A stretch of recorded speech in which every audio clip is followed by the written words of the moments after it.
Good morning, everyone. Today is our last session in this short course. So, first of all, we are going to do the presentations that you prepared regarding the assignment. And then I'm going to give a presentation about how to find a job. And I will give you 20 tips to success in your first UX design job. So, let me share my screen first.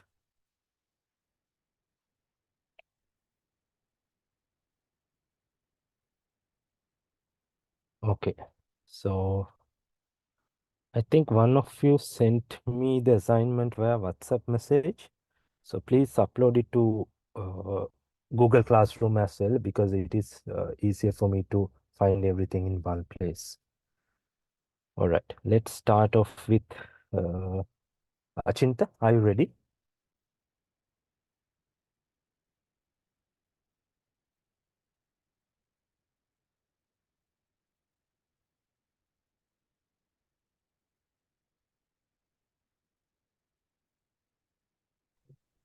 Sir, can you hear me? Hello? Yeah, we can hear you. Couldn't hear you last, sir.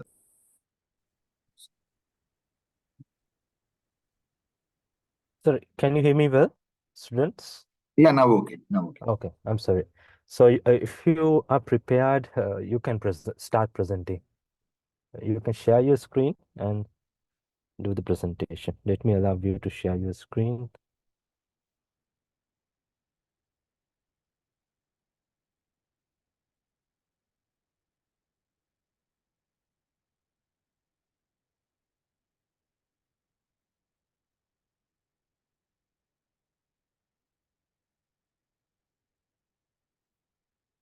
Okay, you can share now.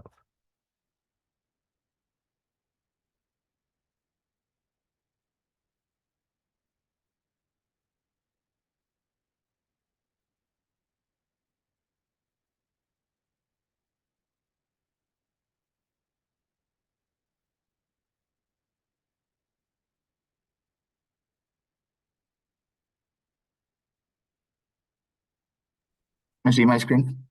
Yeah, we can.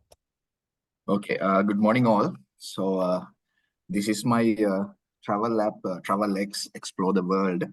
So, basically, I started this by interviewing fewer people. So, I got a group of 10 people. Hold on. Got a group of 10 people and I interviewed by these questions. So basically, out of 10, I got votes for uh, uh, like this. In here, the basic is the most of them are using travel apps to get to know about community-driven content sharing and also and reviews and the cost and the personalized recommendations. So likewise. So then after I did the competitive analysis on the TripAdvisor and Booking.com. So I got these from the user reviews, which I got from the Play Store.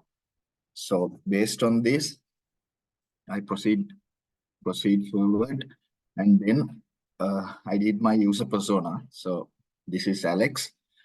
He's a traveler who follows personalized recommendations to identify the best places to visit. Currently, he has a challenge because he doesn't have a easy way to achieve his goal. So, that is his pain point. So, based on that, I did the concept, and its key features are this personalized recommendations, local experiences, easy booking, an interactive map, and social integration, which means social media integration. So this is my these are my wireframes. So actually, I couldn't complete the low fidelity wireframe, so I just attached my my work I did use in pen and paper. So, and this is my user flow. It starts from the splash screen, then use onboarding, login and sign up, dashboard, then selecting the destination, and selecting preferred dates and the booking confirmation and also the mobile notification. So when it comes to the color, I select this color as my primary color because I just wanted to go ahead with a single color design where it gives user to focus on the content by simplifying and keeping the aesthetic appeal for the application. Okay, and this is the Figma link to my presentation. Thank you. Okay, can you please open the Figma link as well?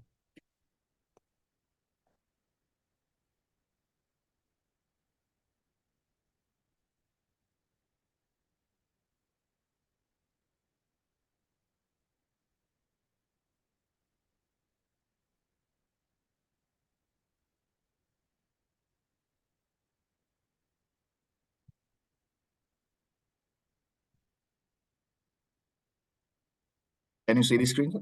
Yeah. Okay, great. Can you zoom it in a little bit? Yeah. You want me to? Go to the application design screen. I Oh, don't need the presentation right now. no.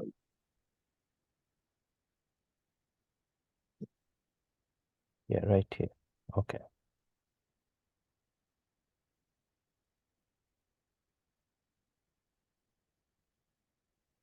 All right. Go further to your right.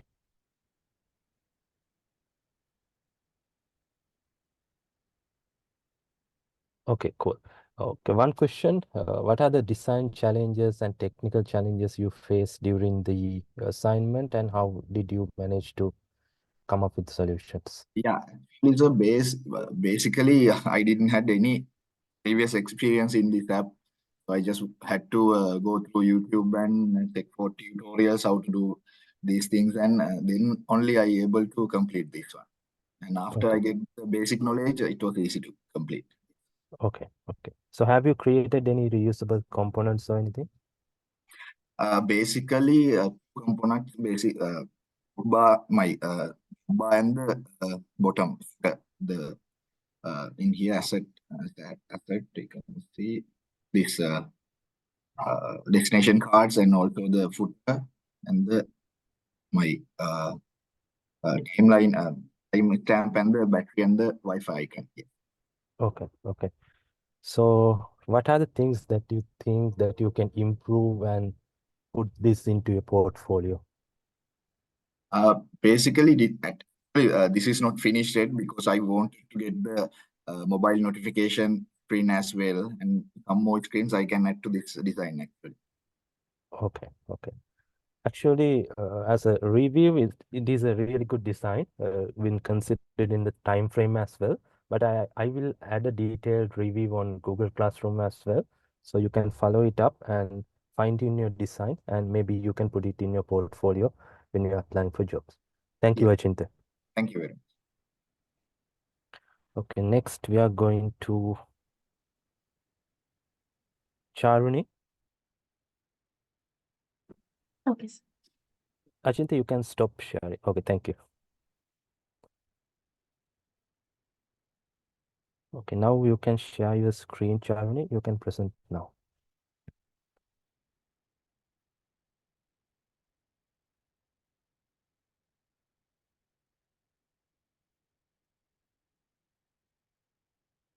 We can see your screen. You can go ahead.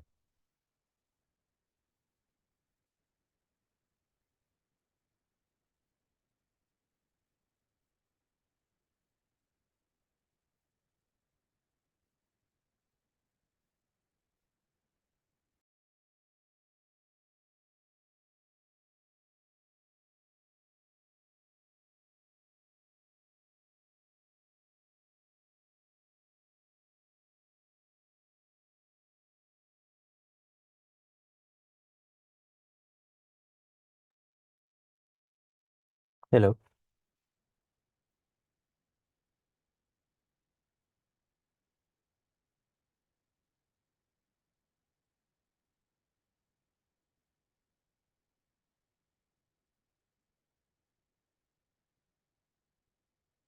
I think you forgot to switch on your microphone. Can you please switch it on and present?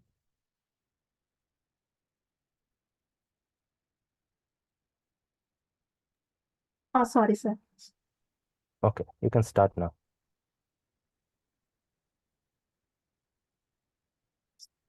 Good morning, everyone. I'm Charlie. Now you can hear me. Yeah, we can hear you. Before I start my presentation, I could say I used one font and three colors for my project because of the data issues and loading problems. After that, I used blue color because I think it is a travel lab and I think it is a peaceful and calm color for I. And also I searched several travel labs like booking.com, Airbnb, Hoppers, TripAdvisor likewise. And also, I interviewed my friends from their experience in the travel app. Most of people say the apps are hotel, um, mainly focus in one category. For example, hotels or adventure only. So I also experienced that. Uh, uh, and and also I covered, it is not full covered application and needs to further improvement. Also, I have a lot of ideas to develop. So this is my front page. Then when it comes to the login page, it has they can enter if they are a member of Dumbledore traveling app, they can enter uh, username and passwords, and after they can log in. If they don't have forgot username or password, they can enter their mobile number and emails. Then they can validate. I enter the validation code, and if they I also I had validation code for their is it is incorrect validate validation code, they can re-enter, and they can enter if they correctly entered the validation code. If they can then if they can enter new password and confirm new password, after that continue, and it is my signing back. Then they create account, they can show my home page. It's this is my home page, and this is they can enter. And also I have a navigation bar for the like foods, adventure, and vehicle rental, and also home, wish list, cart, and profile. This is my home page, and also this is I used the hotel apps also. This is the location, dates. I didn't add the drop downs and dates, and they can add adults and children. They can search their they like. They can show a lot of places in the goal area. If they select one, they can see photos and facilities, property locations, guest reviews also. If they like, they can select rooms. I added every details here, and they can add how many rooms they needed, and they can receive. Uh, After that, they can enter the every details, and after that they can add to the card. This is my card. So after that, this is my food app. I use uh, several kind of things: Sri Lankan, Chinese, vegetarian, and Korean also. Uh, this is a Chinese, uh, the vegetarian places, and Korean places also. And we use this navigation bars for foods app, uh, top rated for first best selects and prices. When it comes, I select one, Sri Lankan. Then click one place. I used one place photos and their facilities also. They can, I used the telephone numbers to they can receive the place. When it comes to the adventure, um,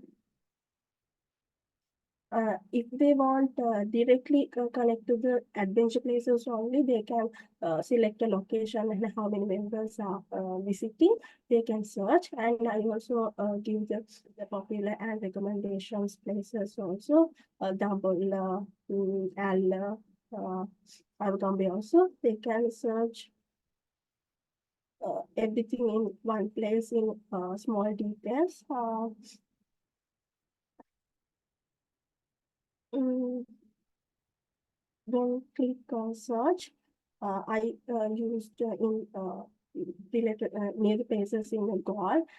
We can direct show in the small details. You can, if can received directly, they can click receive and they can check availability in places in children's and blood dates. That if after that they can book. Um, if they needs to follow the more details, they can check this one also. After that, they can receive. This is also uh, connecting to the check availability place. When it comes to the vehicle rental, there some people wants to vehicle also. They can return same location, pick up location, dates, starting date and end date. Driver. Some people are like uh, uh, young ages, so they can enter the every details in here and they can after search. This is my other navigation. This is wish list profile page, and this is my cart, and this is my wish list. So end of my presentation. Thank you. Okay. Do you have any supporting materials like wireframes, or how did you do the research? Can you guide us through that process as well? I used a lot of things, yeah, searching in the YouTube. Uh, I used YouTube for searching everything. Okay. How about wireframes? Have you did wireframes prior to come up with a design on Figma? mm,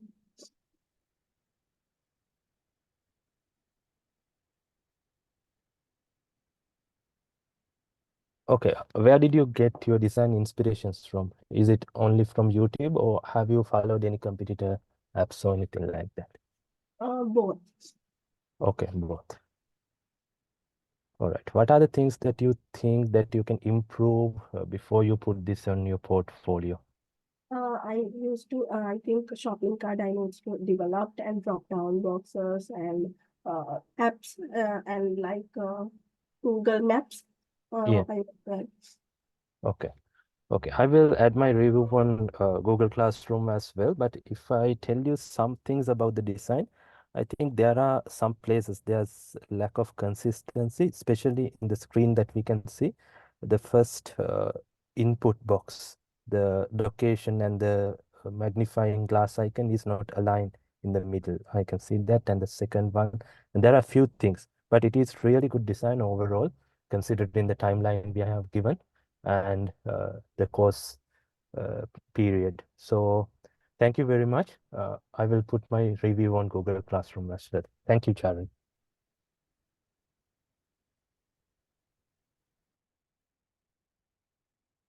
And next we are going to Fatima.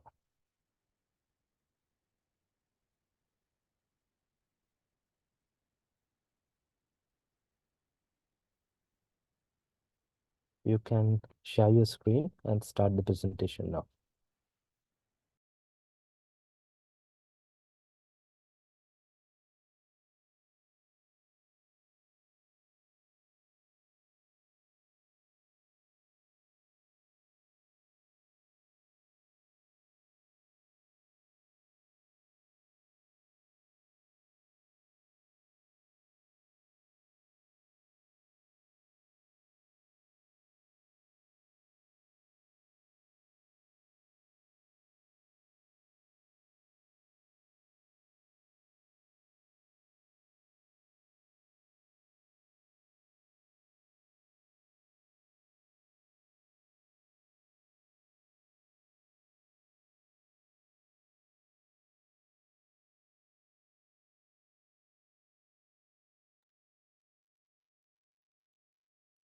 We can see your screen. You can switch on your microphone and start presenting.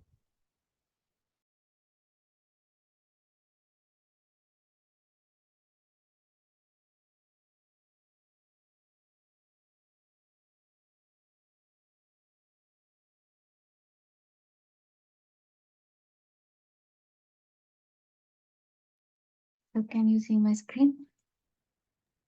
Yes, we can. Okay.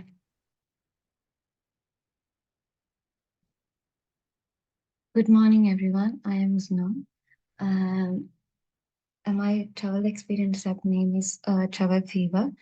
And I use many websites and apps to get ideas and information about the for this to design this app. So is there any limited time frame for presentation? No, there's no time limit. You can guide us through the process and the design, and we will ask some questions in there. Don't worry about the time. Okay. I have to use Story as for a travel photographer, and my travel app user also the travel photographer. Travel photographer, the travel photographer enjoys exploring new destinations, and he wished to efficiently plan and organize his trips and discover exciting activities. So he have uh, he should he wish to have a memorable and stress-free travel experience. So I searched through by search through many websites and apps. I listed some key features we have to use for the travel experience app that implement a search feature allows user to discover accommodations, flights, and other travel services, and provide notification features and recommendation based on the user's preference and the interest, and integrate maps navigation to discover the location as the users wish, and the design should be very beautiful and intuitive and visually appealing app. Um, Next, the destinations should be describe the history and historical facts and cultural insights and images, text to tell stories about destinations. Users should be able to create profiles with basic information like name, email, and profile picture. Allow users to create account and login securely. Enable users to plan their trips by selecting destinations, setting dates, and adding activities. Allow users to book flights, accommodation, tours, and activities directly through the app. I have created my user flow and the information architecture can also be called. These are the complete user flow of my travel experience app. Here, Yeah, I'm sorry, we can only see your Figma screen. Will you be able to zoom it in and show it the area that you're focusing? so can you see now? Not really. We can only see the Figma screen. Are you using two screens? So, No, sir. okay, we I'm can, already sharing. yeah, we can see your computer, but only thing is we can't see the designs are little too small. If you can zoom it in a little bit and present, it will be great.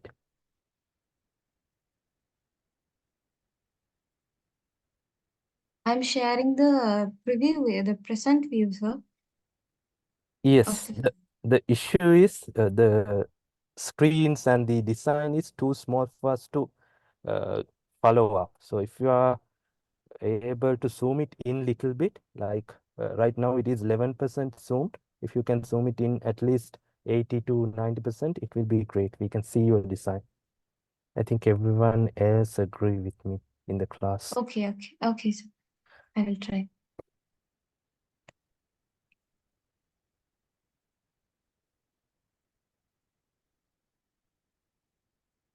Okay, now we can see. Now you can see. Yes, thank you. Okay. Um, Here's the use of so can you see the did you see this key features and user story? Hello? Yeah, you can move on with the user flow diagram. Okay. Here's the information architecture or the user flow of my travel experience app. Next, here are the high fidelity wireframes I created through using Figma. Here, but I didn't create wireframes for all the screens. I just created for 8 screens. Here's the dashboard, home, the dashboard screen, and the search screen. And here's the wireframe for showing the destination details of a particular country or a city or anything. There's the map details for the particular the relevant destination. Here the place details and here this describe the all the details of the destination place. And this is for the hotel. I have created hotels details for the particular uh, location. We can change the booking details for the any category like destinations, flights or anything here. I have added up in the high fidelity designs. Here we can clicking by this filter button, the overlay will be appear and user can change their preference to this filter by options. Here, this is the hotel, the brief details of the any particular hotel I have mentioned. Here are my high fidelity designs. These are my onboarding screens. Mm, the app name is Travel Fever. This is the light mode I have created, and colors used here are listed here.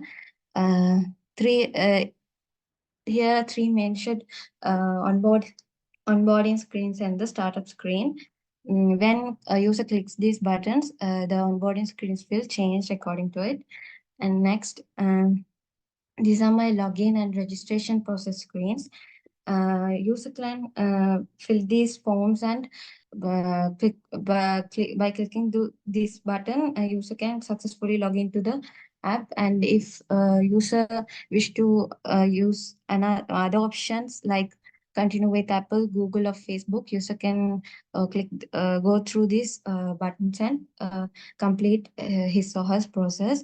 And when a new user trying to access the app, he can register through this register button, and user can fill this form and register through this register button.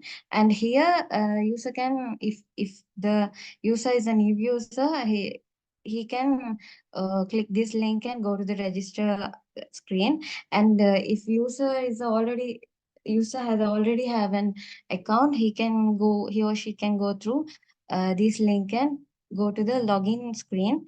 And after registering, the account setup screen will appear. User can upload his or her photos or username and create account, and finally register complete and explore the after that user can explore the home. And next, I have added some description for these screens also, what is it describes, and home and the dashboard screen, home or the dashboard screens. Here's my home screen. Here, user can get the all notification of the notifications of the all the things in the app will appear here. And here's the profile shows here, profile of the user shows here.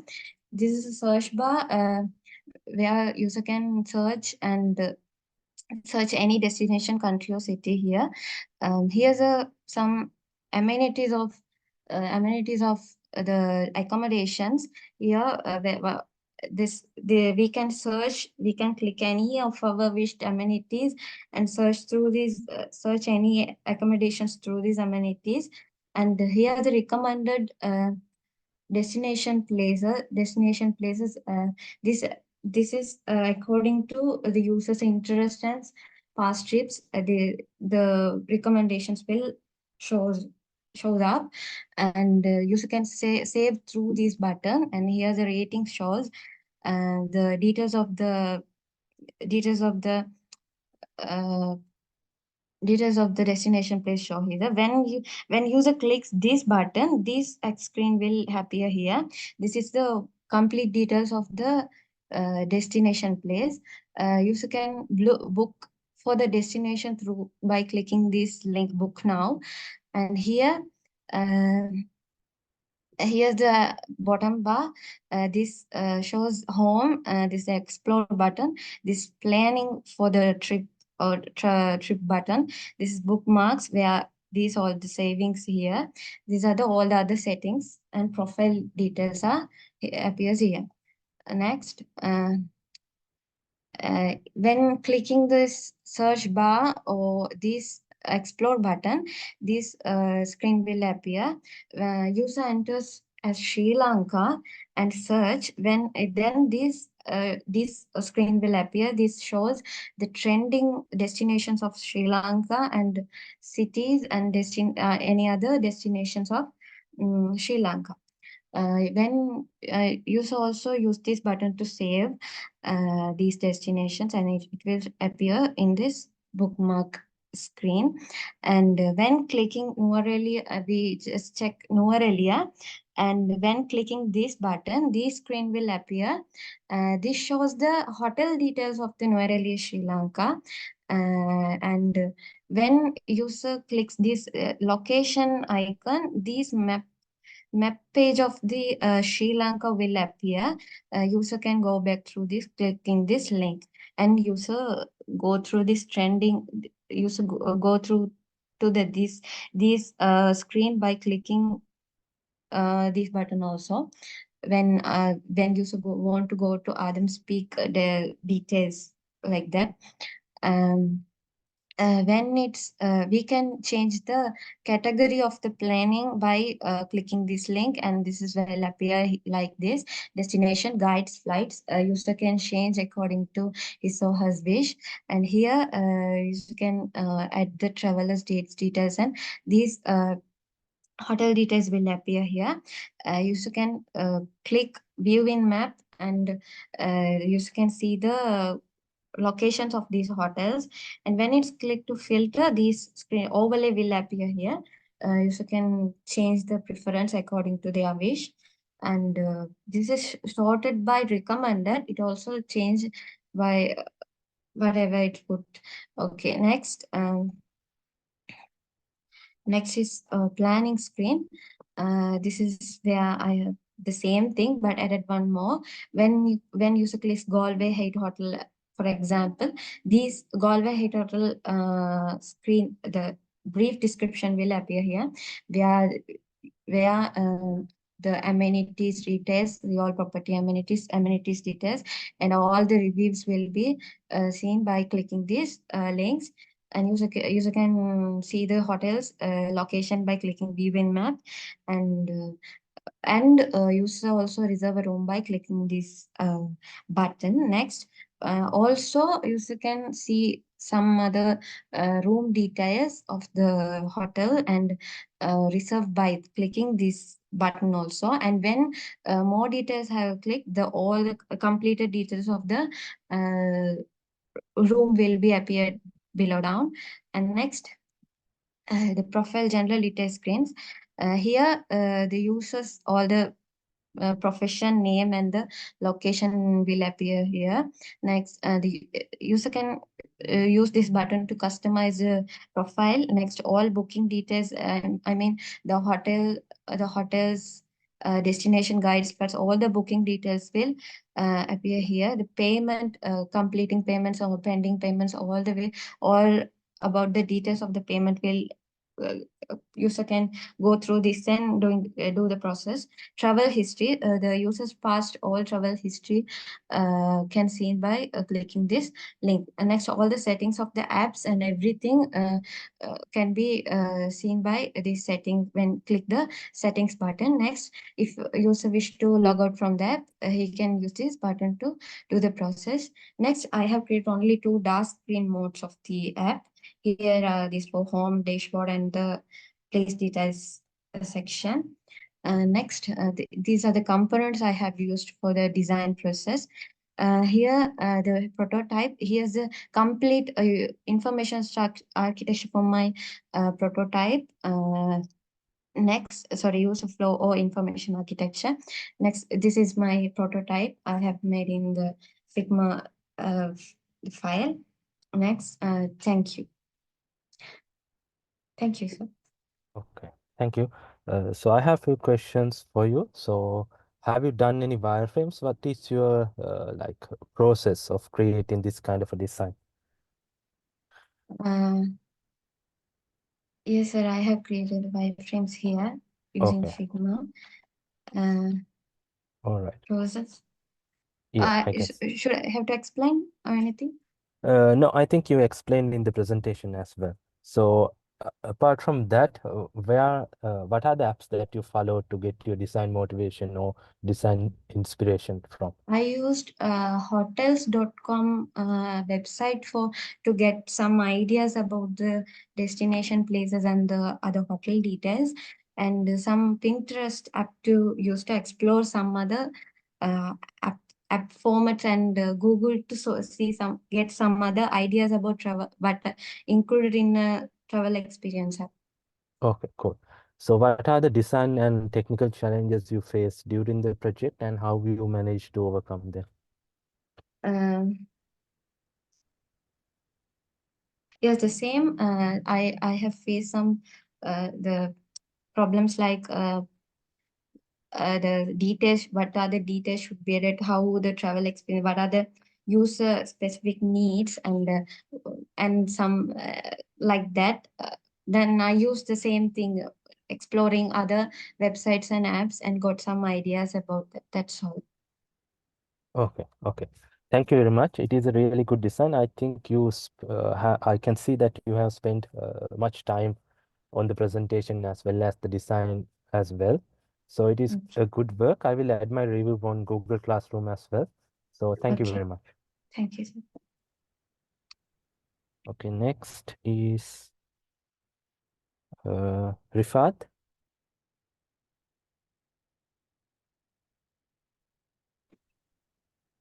Hello, can you hear me, sir? Yeah, we can hear you. Let me allow you to share the screen. Rifat, you have two accounts. Which account should I allow you to share your screen? One your Can I request or yeah. something? Uh, I can switch on sharing on the same account that you are switched on microphone. Is that No, okay? no, other one. Okay. All right. Now you can share.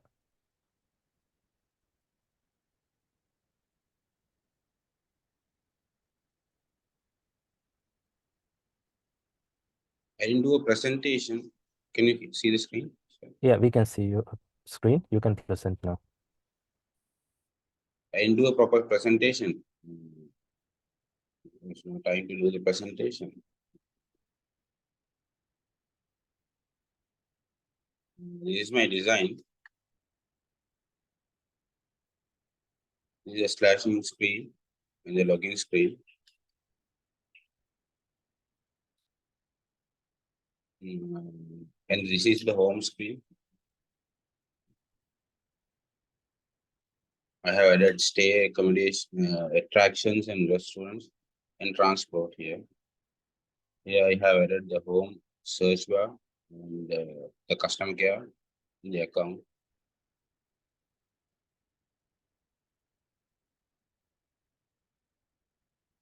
So if we move to the stay part here,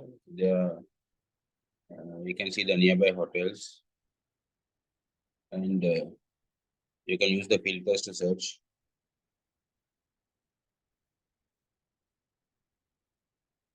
And if we click the view button here, it goes to the screen. It shows the map, direction, and gallery. Can I show this?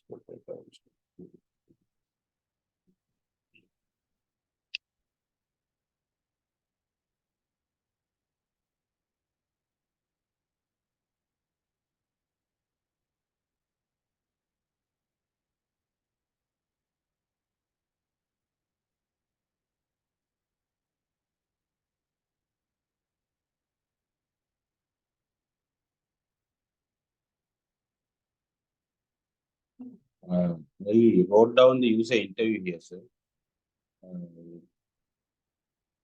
He was one of my friend. He's a graphic designer, some travel consultant. He used to travel all the time, so I asked him about his complications in using the travel apps.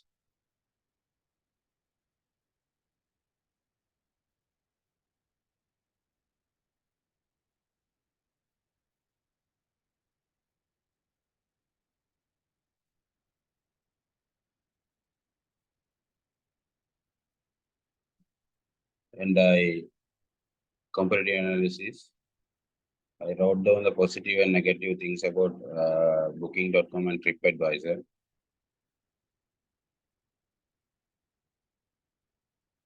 And this is the user persona, the creator. He's a frequent traveler. And these are the goals: to spend less time booking the reservation, to locate nearby places to hotel, to have proper map and navigation option, to see recommendation based on the area of stay, to have on arrival payment system. This type of travel plan. Frustrations, finding nearby recommendations, maps and navigation, planning the proper timeline for the journey. These are the motivations.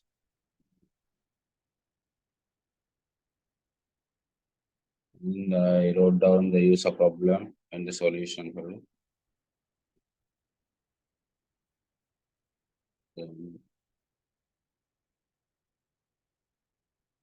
This is the low fidelity wireframe.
It's an interactive map.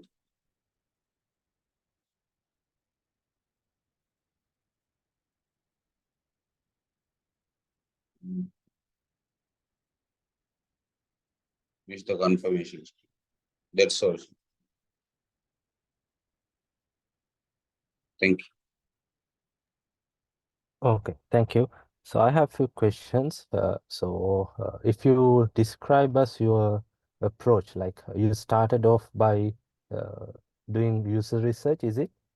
Yes. Okay, okay, User interview. I talked to one of my friend. He's a frequent traveler, so I asked him about the travel apps he used. okay. Did some So, research on the internet. all right. What is the rationale or the reason behind selecting these two colors, the light blue color and the orange color? I researched on the internet, so I saw that mostly travel apps use these colors because it uh, attracts the screen. Okay. Okay, my next question is what are the applications that you searched and get your inspiration from to do the design? I I saw YouTube. I used YouTube to get some ideas, and also I uh, went through the booking.com and TripAdvisor. Okay. You created the logo yourself? Yes, Okay, what is the idea behind that? this is a location icon. Mm-hmm. the team for travel. Okay.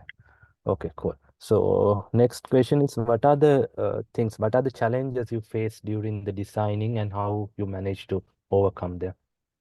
I have no idea about the Figma, first of all, because we are beginners. So I used YouTube to get some tips. Okay, okay. Okay, thank you very much, Rifat. It is a really good design to start off with. I will add my review on Google Classroom as well. Thank you. Okay. Thank you.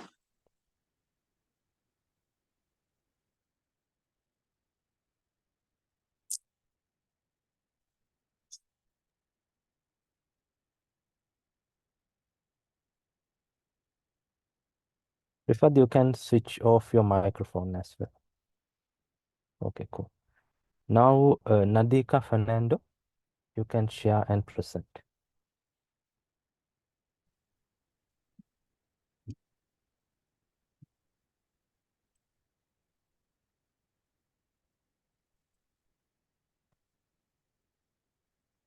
Hi, can you hear me, sir? Yes, we can. Good morning. First of all, I should say I'm not feeling well, so my voice is a bit, gone. Um, yeah, so good morning, everyone. So my app is Roam Radar, and the concept behind the app is it's an all-in-one booking app that will offer some tour packages and unforgettable adventures, including air tickets, accommodation, transport, food, etc., and also sightseeing opportunities. And one of the main features in the app is that the users can track their entire trip process with like real time without having to contact the customer, like the customer care of the travel company. Because usually people have to keep calling them and that may take time. So in the app itself, there's a feature added that they can track their trip process from right from, sending an inquiry to the end process, like completing the entire trip. So yeah, the tracking is one of the features. And also it has technologies like, giving user specific recommendations, uh, unique preferences and interest for each traveler. So that's the concept. And for the research process, to get the concept and also the research process I have done is like, first of all, I created a mind map. So just to have an idea of what I'm going to do and what I'm supposed to do. So first of all, for the research, I thought of having an interview, a questionnaire, and creating user persona and user flow. And I also had Google Map reviews and all.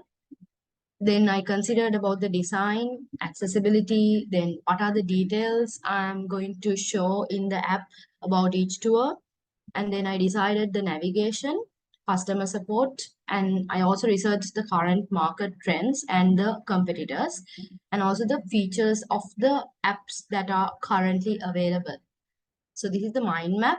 And the user interviews, some of the main questions I asked was, what are the challenges that you face when you're traveling, booking travel arrangements? So one was, it was a hassle to communicate with the travel companies as it takes so much time for them to respond to certain queries. And how comfortable they are using mobile apps. And so most of the people preferred mobile apps rather than using a laptop, because you can feel more relaxed and comfortable, sit in a proper place and scroll through the options available. And the features and functionalities that they are looking for a travel app, one of them was that they have, if you have an option where they can add a certain tour to favorite section, so they know, okay, I can plan this ahead and go to that place, so they can go to the favorite section and see. The preferred communication was through email or call. And any specific functionalities that you feel are missing from the existing travel apps, searching for flexible days, like usually the tour companies that offer packages, we can't go on the specific days that we want, so because there will be a number of other people also going, so everyone have to select a flexible date that's accepted by everyone. And also multiple trip planning, like going on multiple trips like one after the other, that option is not available in most of the companies. And other services like booking restaurants, or like seeing discounts, or hiring vehicles, or getting in touch with local guides. So those are the features that they feel like they're missing. And the decision making process of the interview, so first of all they plan the destination and choose the preferred date for the traveling. Then they establish a budget and checking whether the airfares, accommodations, transports, and etc. And then they balance all the affordability of that, and then reserve the mentioned facilities. And also they check popular attractions that they might be interested in going to. So they also might create an Excel sheet, to track all the expenses and keep note of the plan. So the questionnaire, I just sent a Google Forms questionnaire to some of my friends and got them to answer that. So the preferred, travel experience, what type, most of the people preferred beach relaxations and things, and very few people have, selected cultural heritage or like city urban. So always they want to go for a adventure or a beach or wildlife, like something away from the city life. So most of the people book online through travel agencies, and 40% directly to tour operators. So those are the highlighted questions. And also, what are the factors most important when you're booking a tour? So the price and accommodations are some of the most important factors. And what are the features you expect from a tour packaging app? So they want real-time availability and pricing mainly, and a user-friendly interface and customizable options. Yeah, I think next is the competitor analysis. So I checked the Google reviews of Booking.com, TripAdvisor, Agoda, and Expedia. And the positive and negative reviews are added here along with the rating and how many people reviewed it. So in Booking.com, a lot of positive reviews were there as like a satisfactory app, and it's very quick and simple, and there are a lot of information. And negative is that customer support and chat doesn't work. TripAdvisor, it's most of the people had put like it's a go-to app before planning the trip, so you can get like advisors. So as the name says, TripAdvisor. So then, but sometimes the information can be out of date. So Agoda has good deals and activities in the app are great. But negative, good selection of hotels, but prices are always changing. So that was one of the negative reviews. Expedia, fair prices, and negative is they have horrible customer service. So current market trends is personalization. So individuals get trips, their preferred trips and interesting trips. Yeah, and mobile booking, more travelers using smartphones and tablets. So most of the travel companies are switching to mobile applications. Contactless travel, so travel apps are integrating features that enable contactless experience, so that will be safe and convenient for the traveler, so they can just pay for things just through their mobile phone. And also health and safety information, um, especially after COVID-19, you have to give like information about vaccination requirements. Like for example, when you're going to a certain country, they check whether how many vaccines have been injected, and all those kind of health protocols that they need for that destination. So those information should be showed. And eco-friendly travel, so most of the people are switching to eco-friendly life. So they prefer to go to places or accommodations where they support those eco-friendly activities and stuff like that. And integrating emerging technologies like artificial intelligence or AR or virtual reality to enhance the user experience. So, like you can, before, if you want to feel like you want to experience that place, they can show you using virtual reality. Like you can see whether you actually like to go to that place. Actually, before going to place, virtually you can experience it using these technologies. So the user persona is this. A marketing manager. So she's a busy professional who loves to travel whenever she gets the chance, and she likes to explore new destinations. But as a marketing manager, her schedule is very hectic and she values convenience and efficiency. So she want to conveniently book her tours. So her motivations are seamless booking, quickly finding tours that match her interests, and recommendations tailored to her preferences. And she wants convenience, like she can easily manage her bookings and view trips, make changes on the go. So her goals are to quickly find tours, travel preferences, discover local culture, because as she said, she likes to explore new destinations, right? So discover local culture and feel confident and secure when booking tours. Her frustrations are she's having a busy schedule. One second. She's having a busy schedule, often limits the amount of time she can dedicate on a trip. She's always overwhelmed with the abundance of choices that the travel companies give. So selecting the best for her preference is a little bit overwhelming for her, and she encounters issues with reliability using platforms, leading to concern about the reliability. So her personality is she's an extrovert and thinking, and she is perceiving, and she's very intuitive. And the technology wise, she's good with software, social media, and mobile app. So she's basically a tech savvy person. So the conclusion is, yeah, so she's a very busy person, and she seeks for a tour app that she can rely on and trust, and she can quickly book tours based on her preferences. So the user flow, this is not very clear, so I will just show here. Um, the user flow is, when you start, you go to the onboarding experience.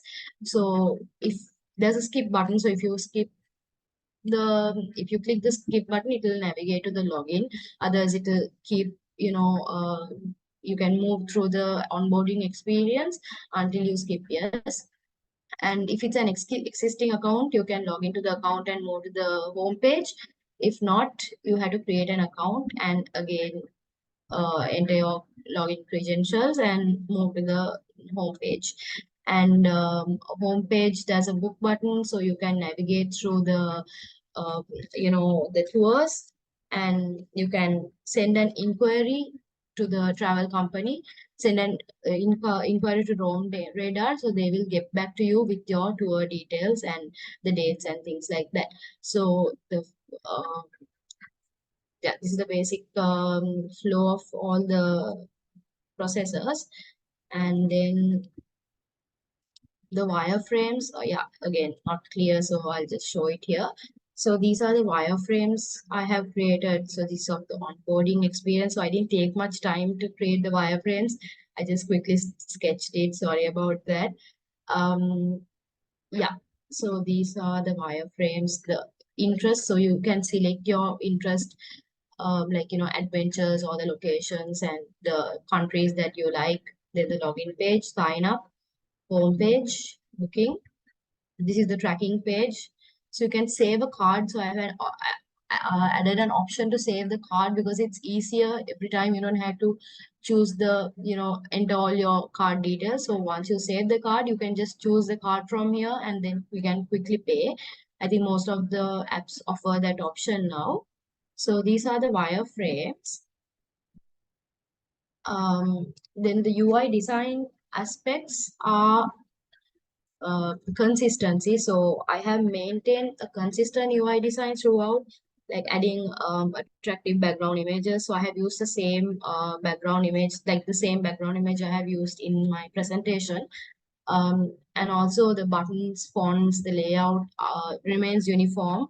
It enhances the user navigations and intuitiveness because they know exactly, what to do even though they are using the app for the first time. They can easily navigate through the app. So the usability is they have clear navigations and search options are available and accessible booking and payment processes. It presents visual appealing tour details to users, enhancing their experience while they are browsing the booking tours. And for the accessibility, I have utilized red colored text for the important buttons to highlight them for the users, while also incorporating images to catch the user's eye because they might feel like, okay, this is a really nice place, I want to visit it. And the buttons are placed in locations that are easily reachable for the user's dominant fingers while holding their phones. Then the main color that I have used is blue.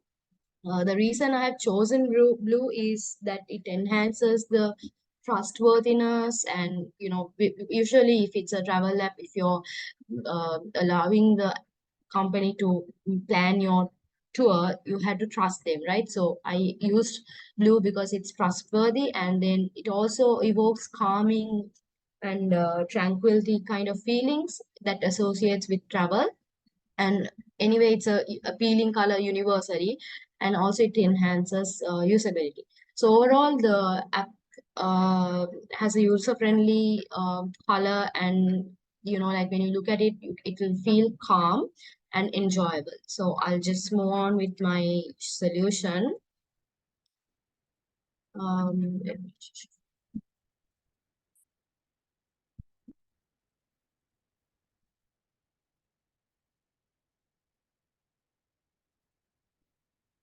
Yeah, so this is the welcome screen and the onboarding experience. So you can just scroll through the onboarding experience or you can just simply click skip. But there's also a button to get started.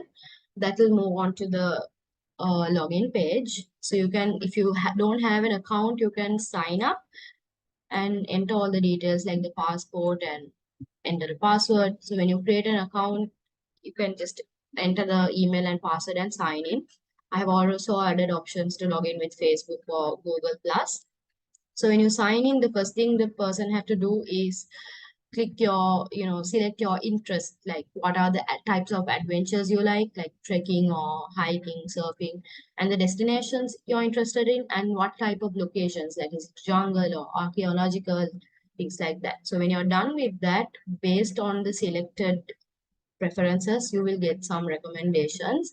So you can scroll through this and let's say someone selected, okay, they are interested to go to Shimla, and then you can just click this button and see the tour details. So when you click the book button, it will take you to a place where you can choose your destination.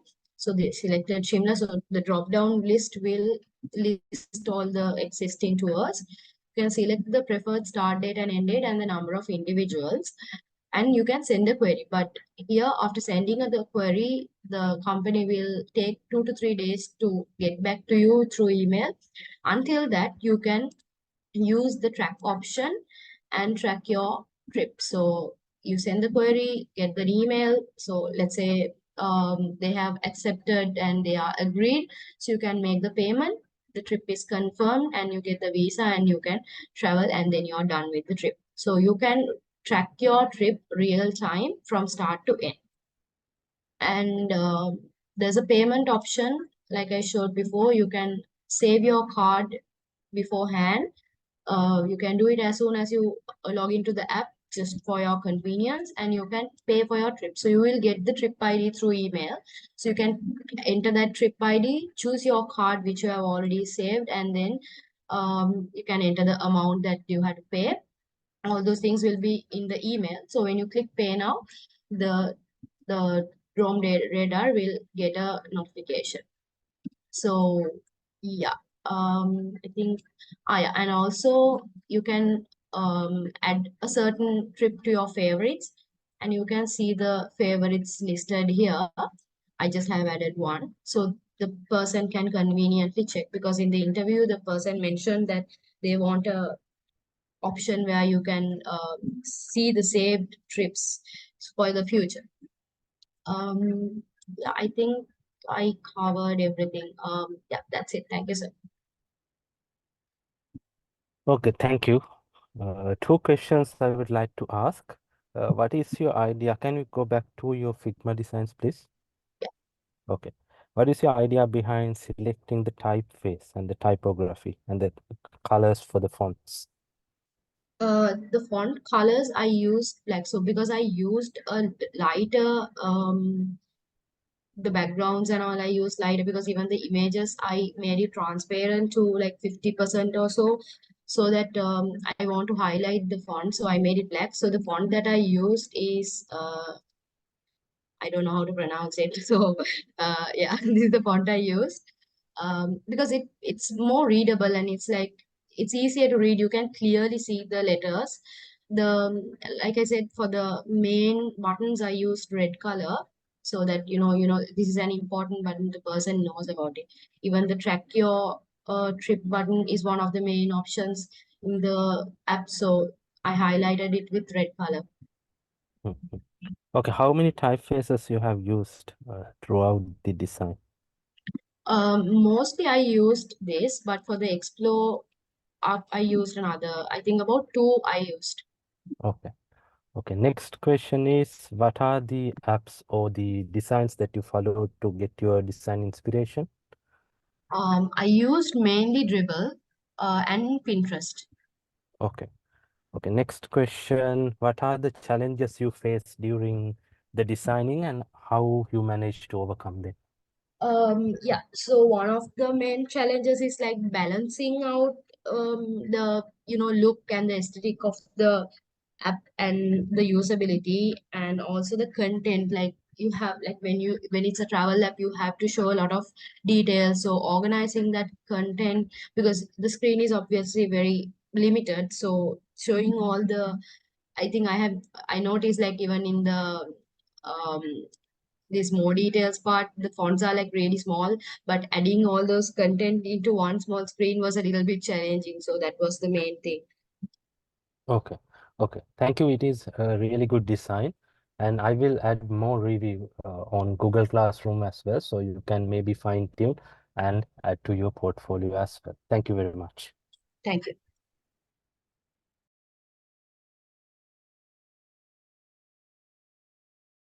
And next we have Nadisha. You can share your screen and start the presentation now.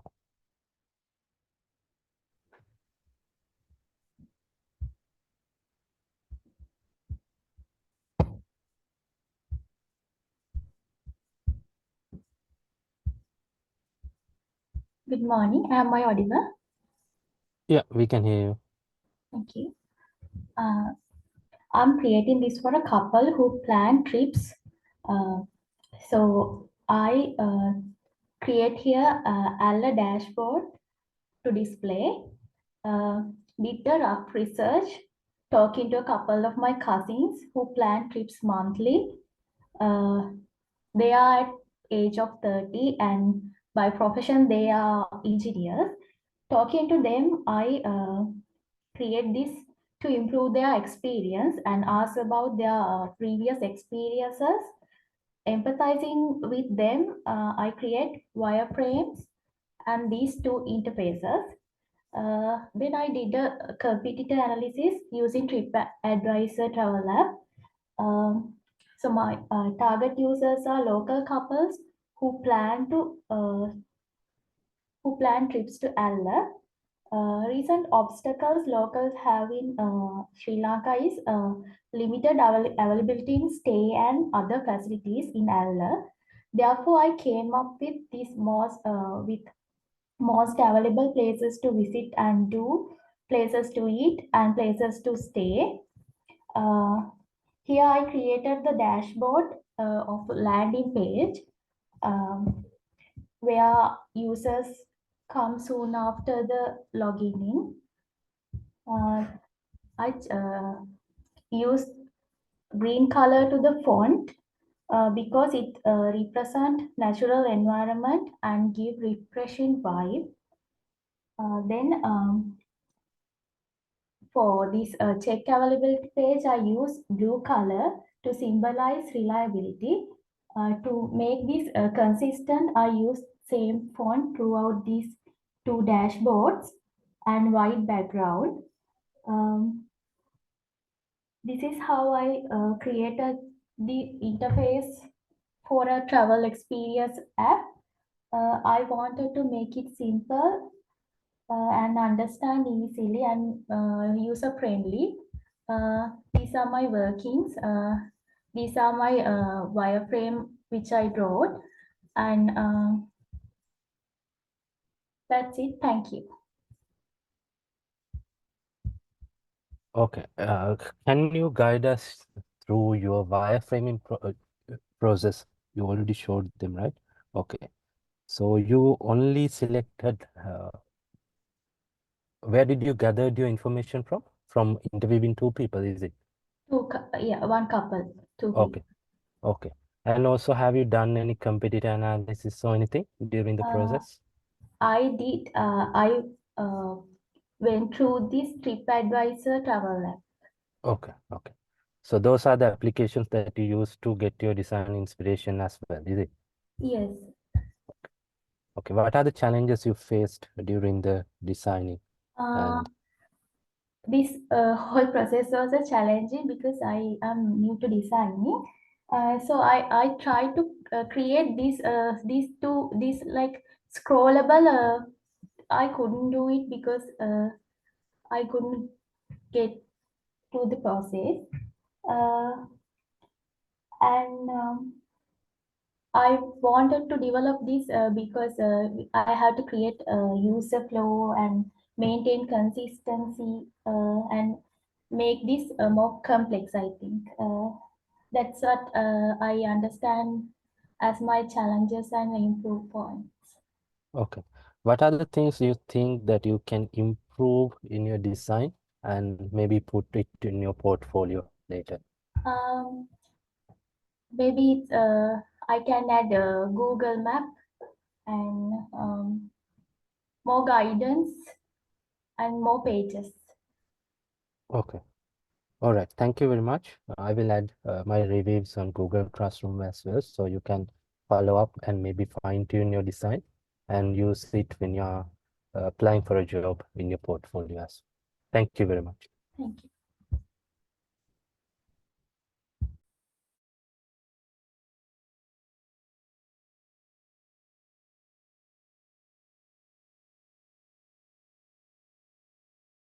Okay, next we have Nathania. Can you share your screen and present?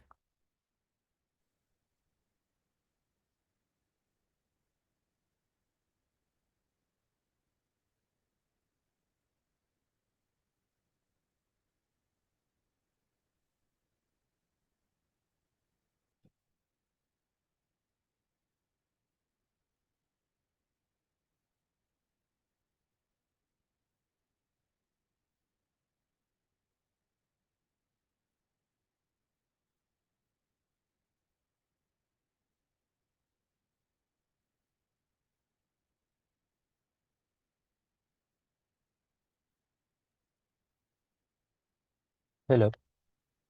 So is my screen getting shared? Not yet. I'm having some difficulties to share my screen. Okay. So let me try to get it from my end. You haven't uploaded it to Google Classroom, right? Just shared on WhatsApp, is it? Yes. Okay. Will you be able to upload it to Google Classroom right now? So I will be able to share Sure. my screen. Okay.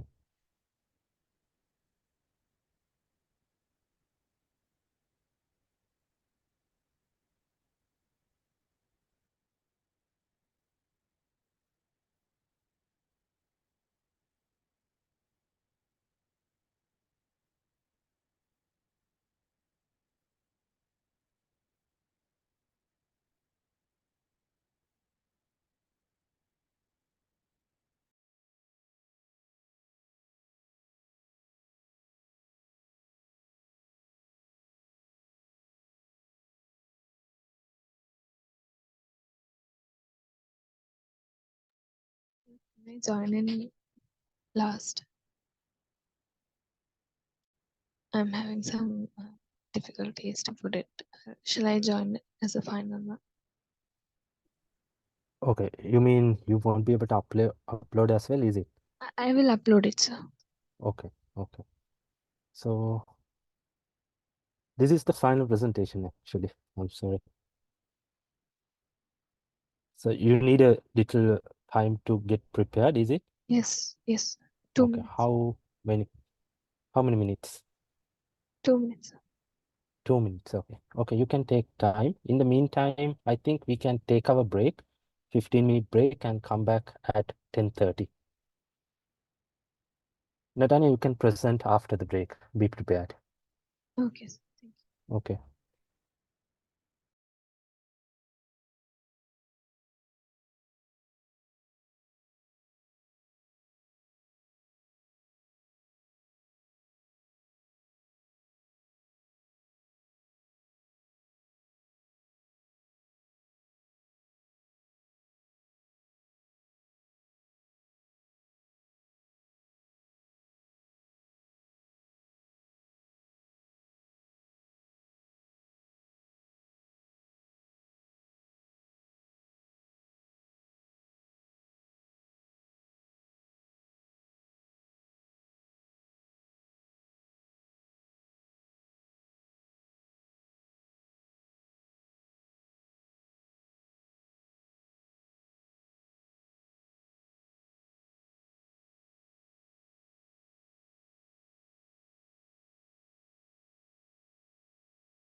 Okay, welcome back everyone.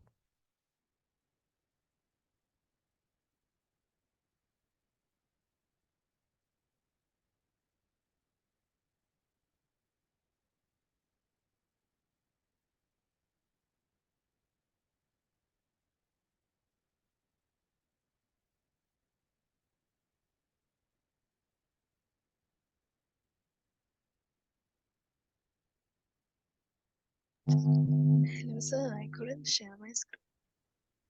Okay, have you uploaded it to Google Classroom?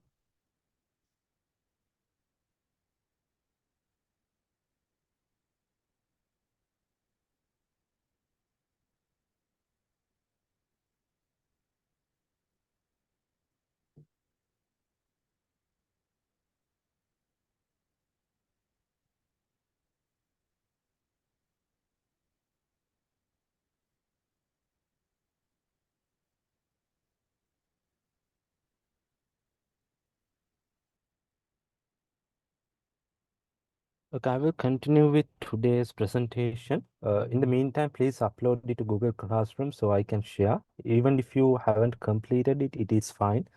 I just want to know that your design thinking process and how you approach this problem. So you just have to do that. Please upload it to Google Classroom so I can share my screen and you can guide us through the process. Is that okay?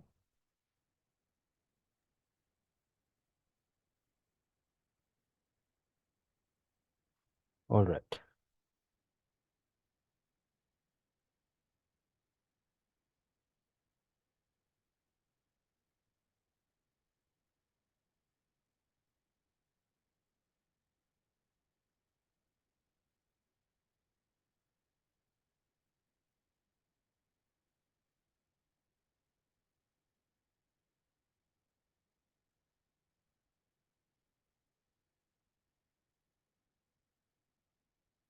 Okay, let me share my screen.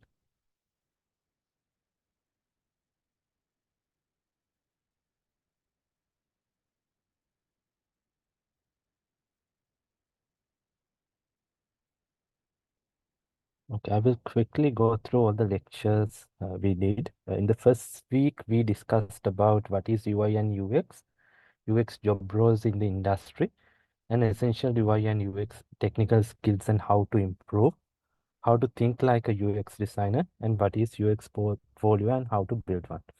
So if we want to know about more about UX salaries, we can go to website like PayScale.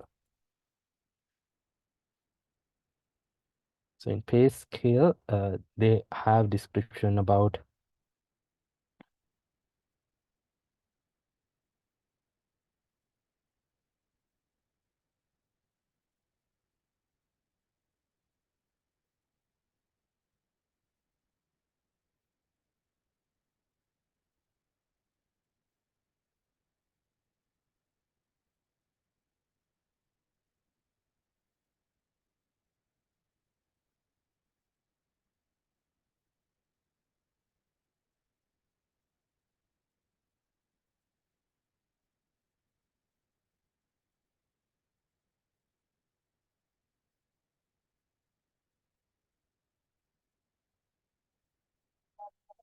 About the salary range, and if you select the city here, I don't think they have any information about Colombo. Let's change the city to something else.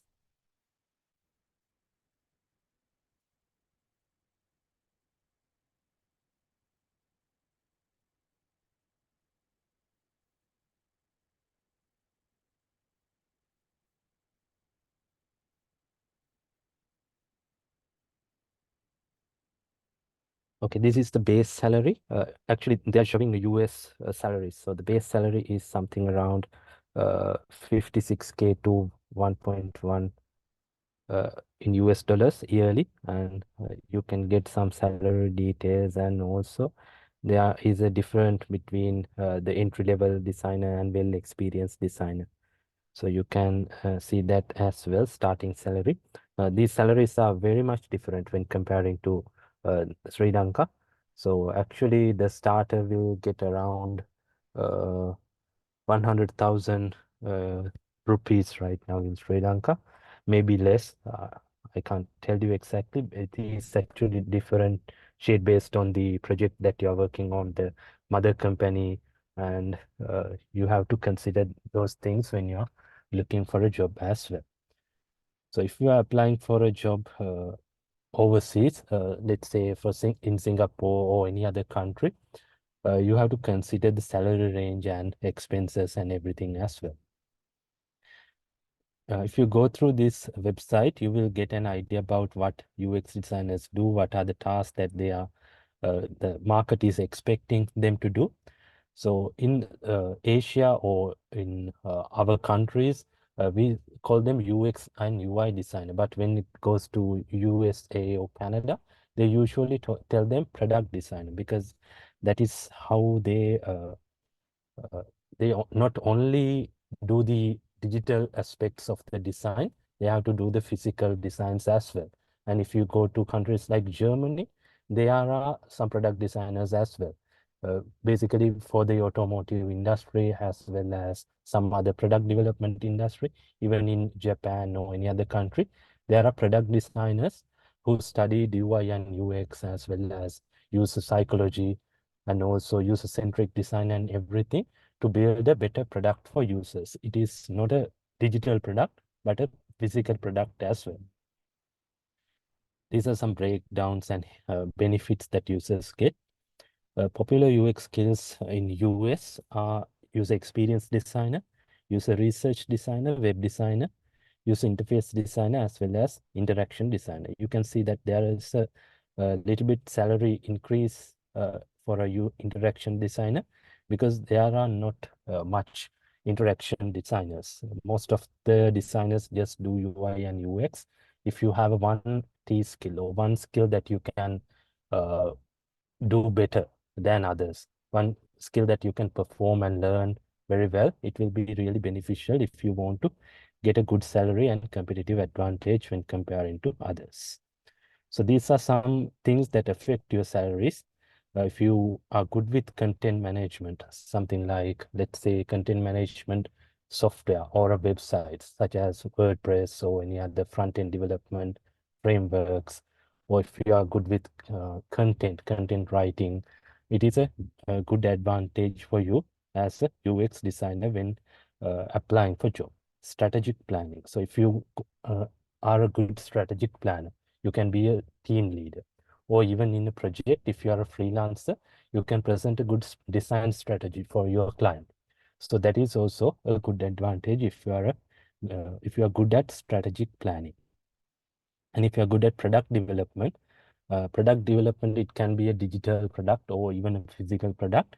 If you are good at the whole process from starting off with the interviews till launching the product, you can become a product developer or a product owner who know everything about a product and its end users. So it will help your company as well as you to build a successful product. So most of the companies looking for an individuals who know about like product design as well as product development and let's say project management as well as team handling and everything. If you have all these skills, it will be really beneficial for you to get a leadership job, UX lead, product leader, and so on. And next one is team leadership and project management as well, and even strategy. As I said, interaction design. Interaction design is something you can do it on Figma as well. Interaction designer's main goal is to create different interactions. Let's say a UI and UX designer just created the UI design, the look of the design. Interaction designer is the one who is responsible for creating micro interactions and animations that improve the feel of the application as well. So UI is look, whereas the UX is the feel of the application. We call it look and feel of your application. And the design, and if you have HTML5 and other coding capabilities, it will affect your salaries as well. So you can start off as a UX designer or as an intern, and then you can move on to become a lead UX designer, senior product designer, senior UX designer with experience. And also these are the job categories with if you have up to 5 to 10 years of experience, you can be a lead UX designer, UX manager, and so on. And senior UX designer are the job titles that you will get with the experience. Okay. Uh, this is a good site if you are applying for jobs, especially if you are looking for a foreign job with some experience. You can get information about that as well. And another site, there is a website called Glassdoor.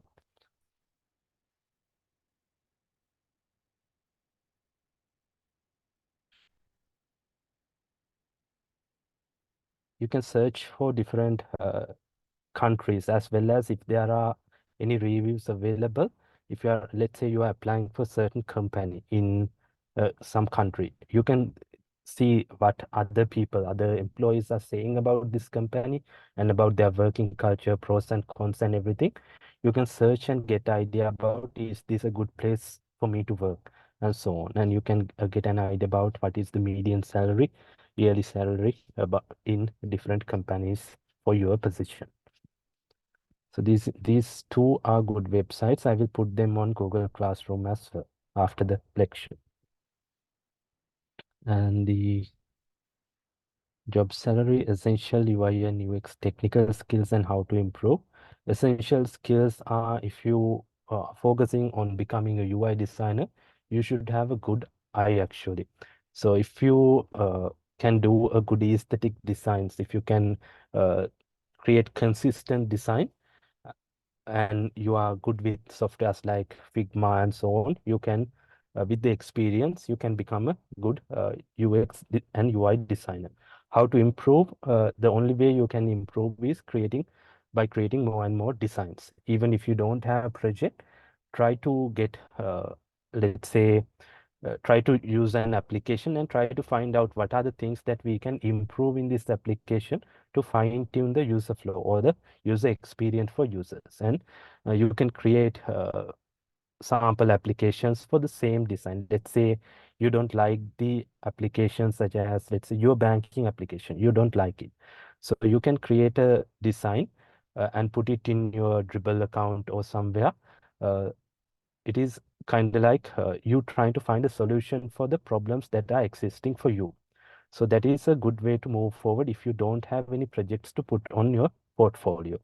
So always do designs, because by only by designing you can improve. Otherwise, you won't be able to get some experience or get some exposure about your design needs. How to think like a UX designer. So I think I already mentioned this to you. There's a book called Design of Everyday Things, this one by Don Norman. So it is a really good book. As a UX designer, you should read it. So there are some places, I think I put this on Google Classroom as well, the PDF. So you can download it and read it. It actually introduces you to the things that it is not only for the digital world, but also for the physical things that we interact in daily basis.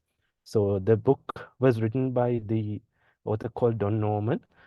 He's actually kind of like father of the UX design. He's the one who came up with this term, as well as written so many books in UX design as well. So I invite you to get that book and read it as well. And what is UX portfolio and how to build one? So UX portfolio, as a starter, you can start off by creating a Dribble account or a Behance account. So in Dribble or Behance, what you can do is you can create a profile by signing up, and then you can put your best designs there. Don't put designs that are incomplete. Try to put your best designs. Don't have to put every design you did. Uh, just put your 2 or 3 best designs there, and people can see your designs and maybe they can hire you. Or maybe when you're applying for a job, if you don't have a portfolio, like portfolio website dedicated for yourself, what you can do is you can create a profile on one of these websites, and they will give you a link like Facebook or Instagram. They will give you a handle, and you can send this link to your like people who interviewing you, and they can view your portfolio and work from there as well. Okay, now then that is the things we discussed in our first lecture.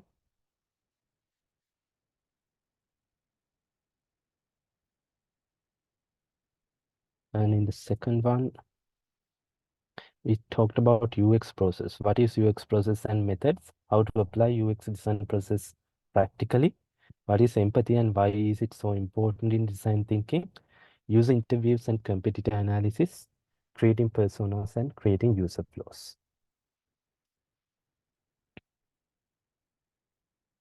Lecture 3.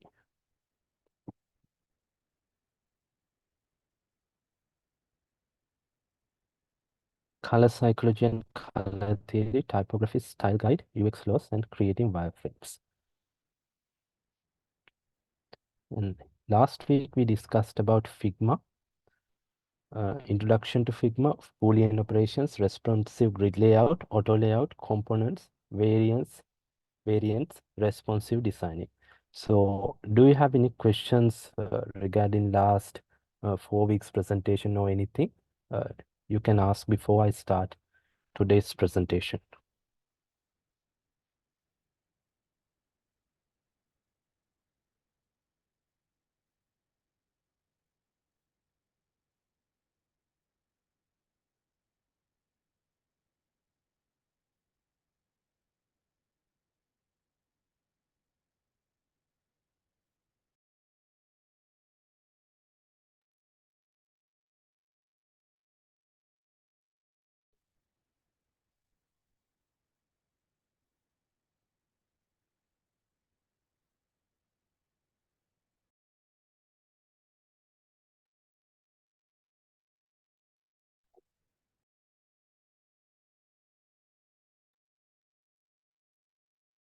Okay, this is the last week's presentation. I'm going to give you 20 tips to success in your first UX design job.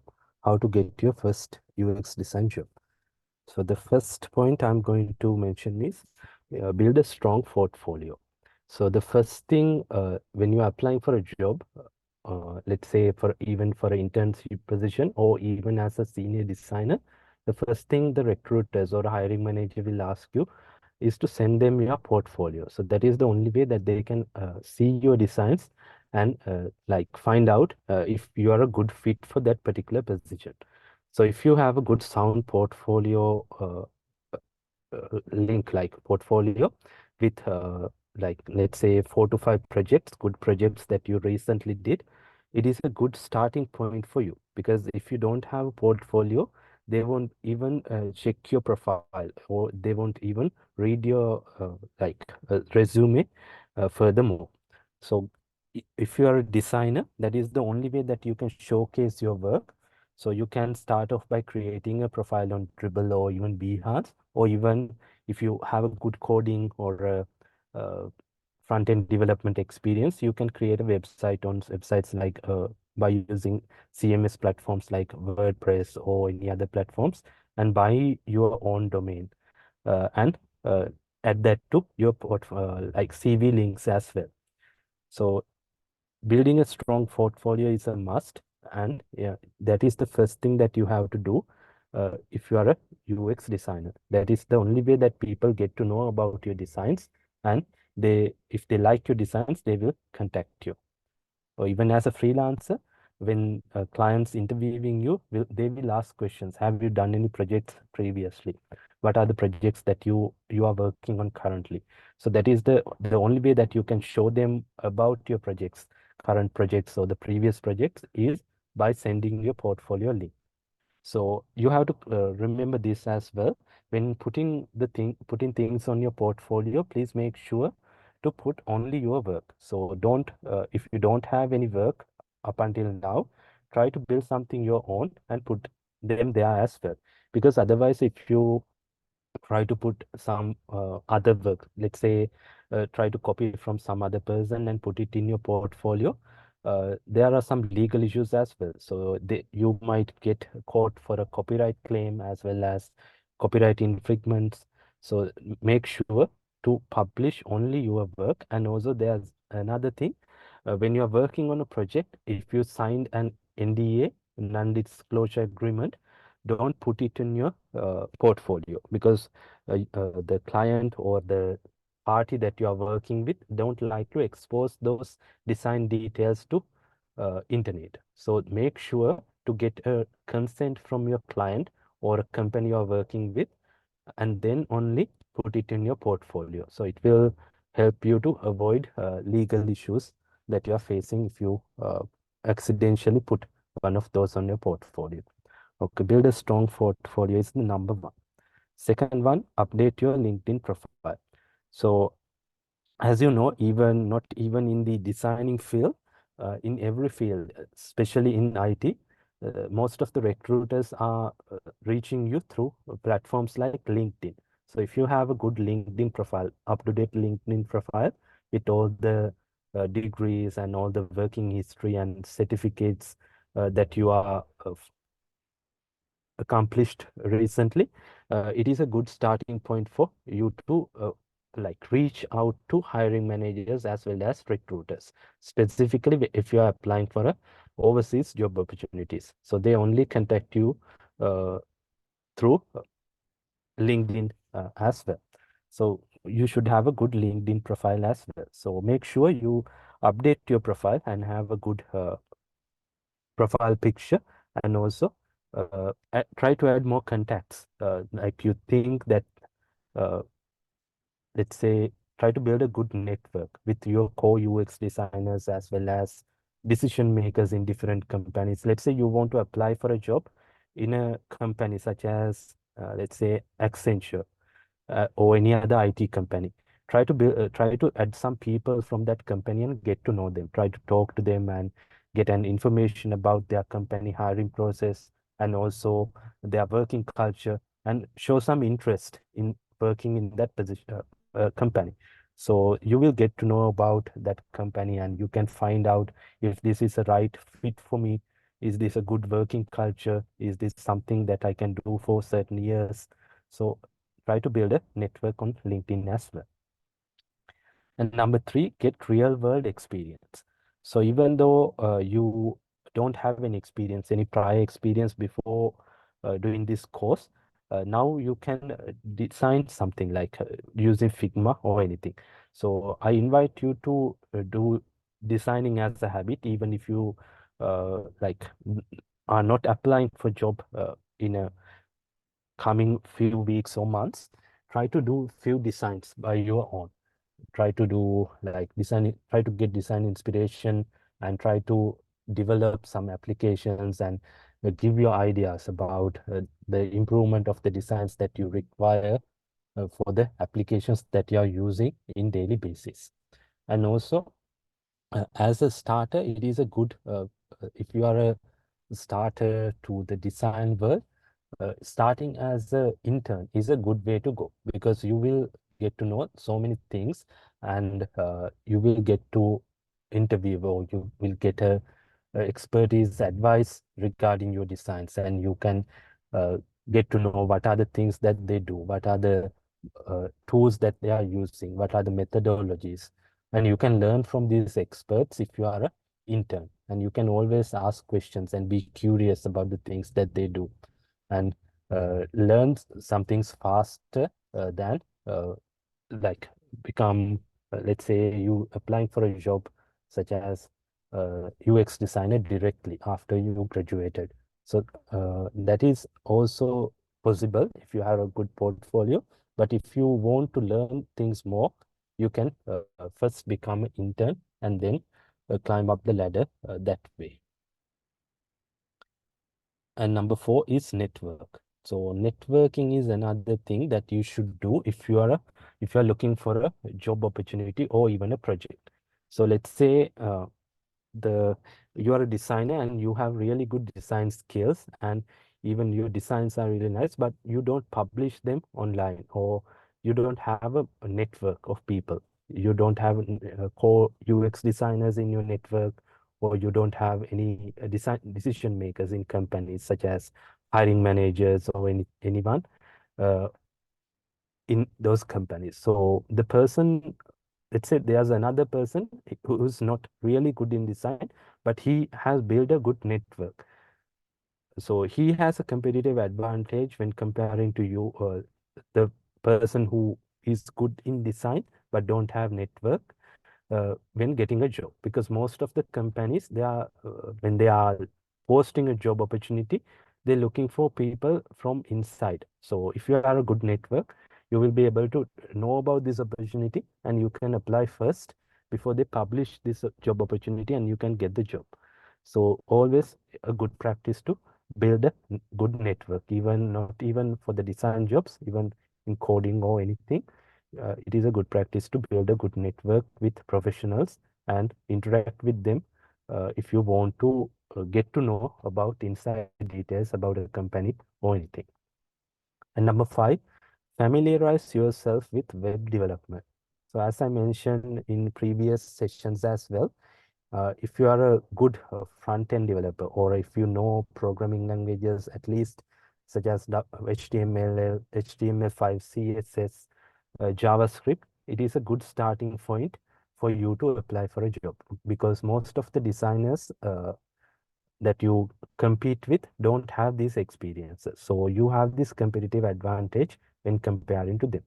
So if you want to learn furthermore, it is a good practice to learn some web frameworks, such as, let's say, in JavaScript, we have React.js, AngularJS, or Vue.js, or even in PHP, we have Laravel, WordPress, and so on. So if you are like comfortable with these languages also, it is a good advantage for you to start off with your career. So you have a good competitive advantage when comparing to others who don't have these experiences.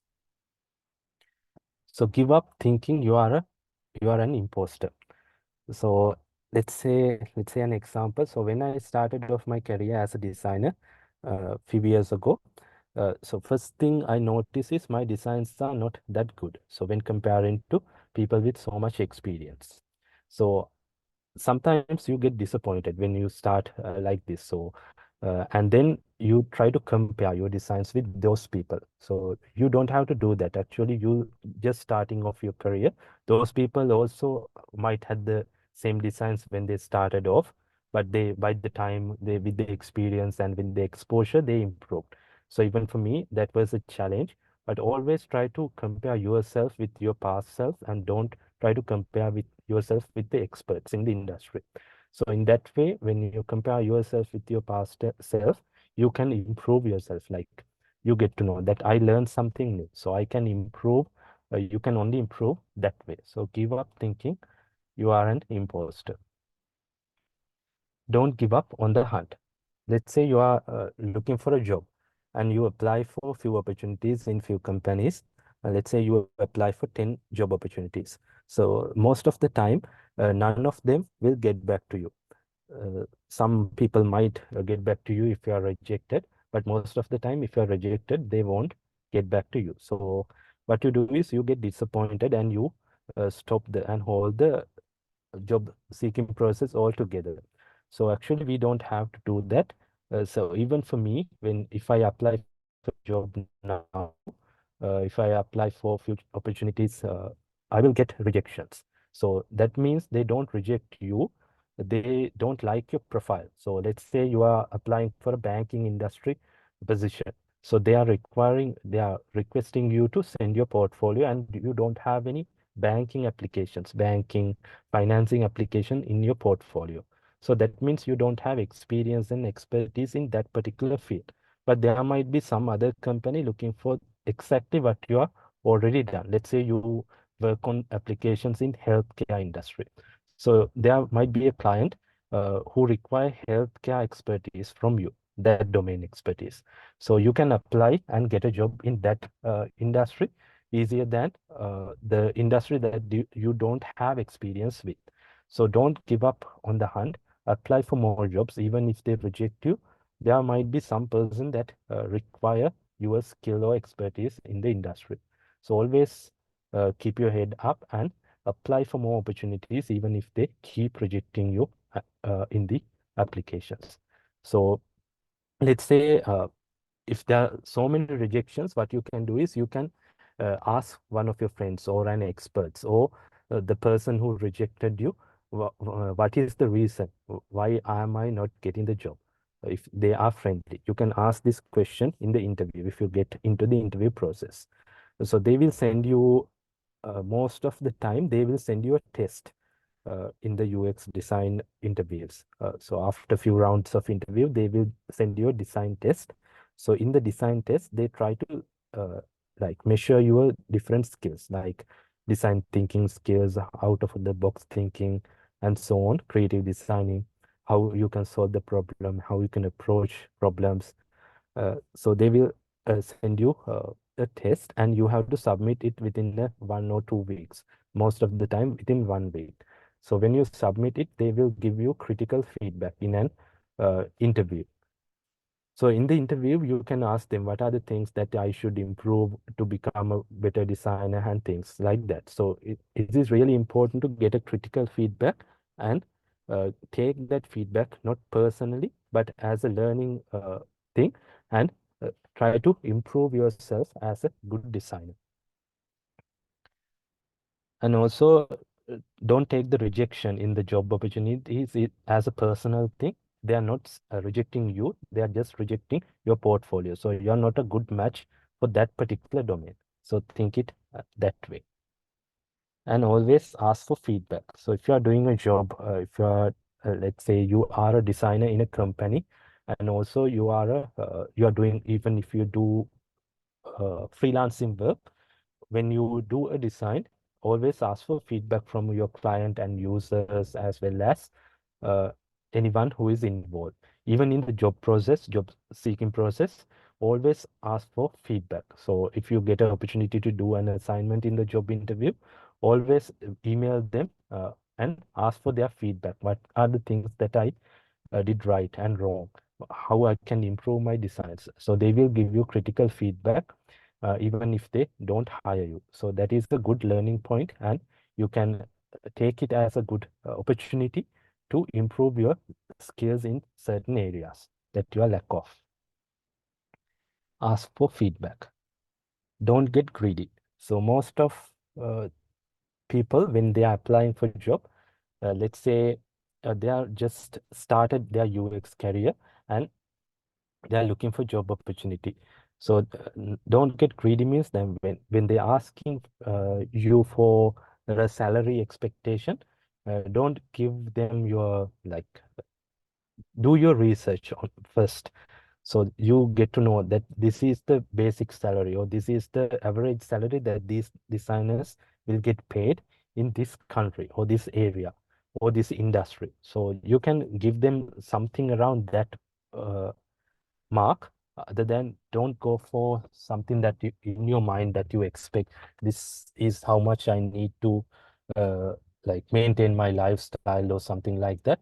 Don't do that. Be rational about your decisions and go do your own research and get to know about the statistics about the UX industry, and then you can give a salary range. So this is how much I'm expecting, and yeah, that is the way to go when they ask you for salary or project prices in freelancing platforms. Number 10 is attend hiring events. So in Sri Lanka, we don't have much hiring events, specifically in the industry.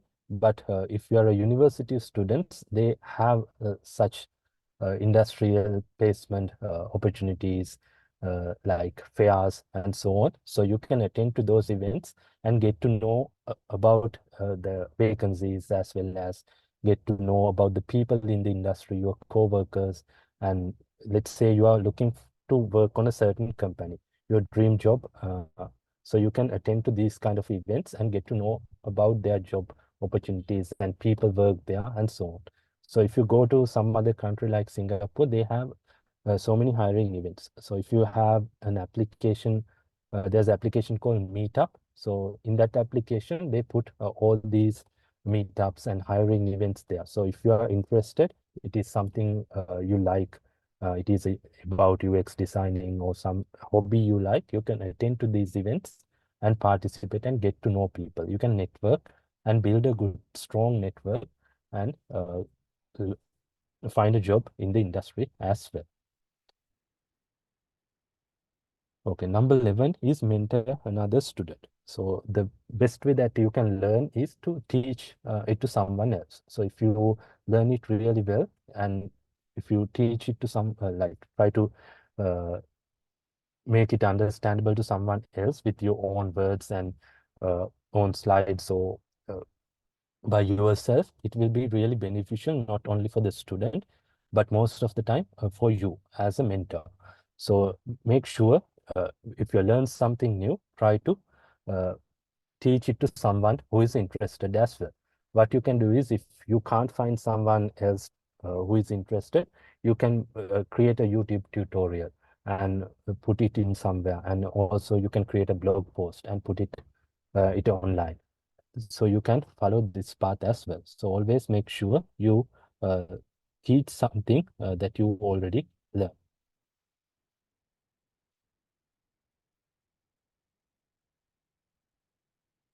All right, next one is keep a positive mentality. So as a designer, uh, even when you're looking for a job opportunity, as I mentioned, there will be so many rejections as well. So if you don't have a positive mentality, you will get depressed or disappointed, and you won't look further for any job opportunities. And let's say you get a job opportunity and you're working somewhere. So again, as a designer, you have a very like competitive job to do, because your designs will be reviewed and you will get critical feedback from your team as well as your uh, leaders, team leaders, and also from the clients as well as users. So always take this feedback gracefully and don't take it personal. They are not accusing you. It is just your design that you have to improve.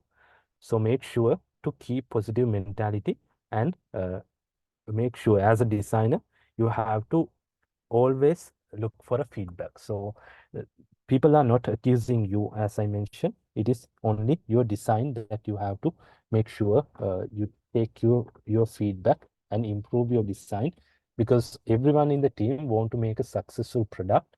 So that is why they are giving you feedback. So make sure to take it gracefully and move forward.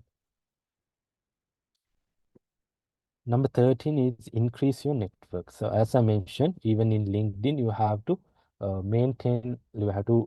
network with different people, and also in the physical contacts also.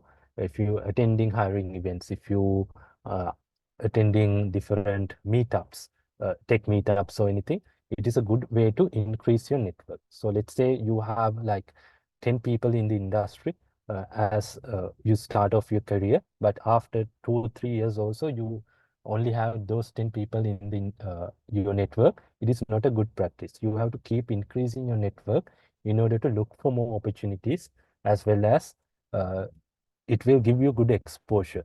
You get to know what are the projects these people are working on, what are the new market trends, how I can improve. Are there any test or other opportunities that I can get? Is there any insider job opportunities? So you will get to know about this if you have a good network. You have to keep increasing on these networks as well. Okay, next one is job shadow. Give me 1 minute.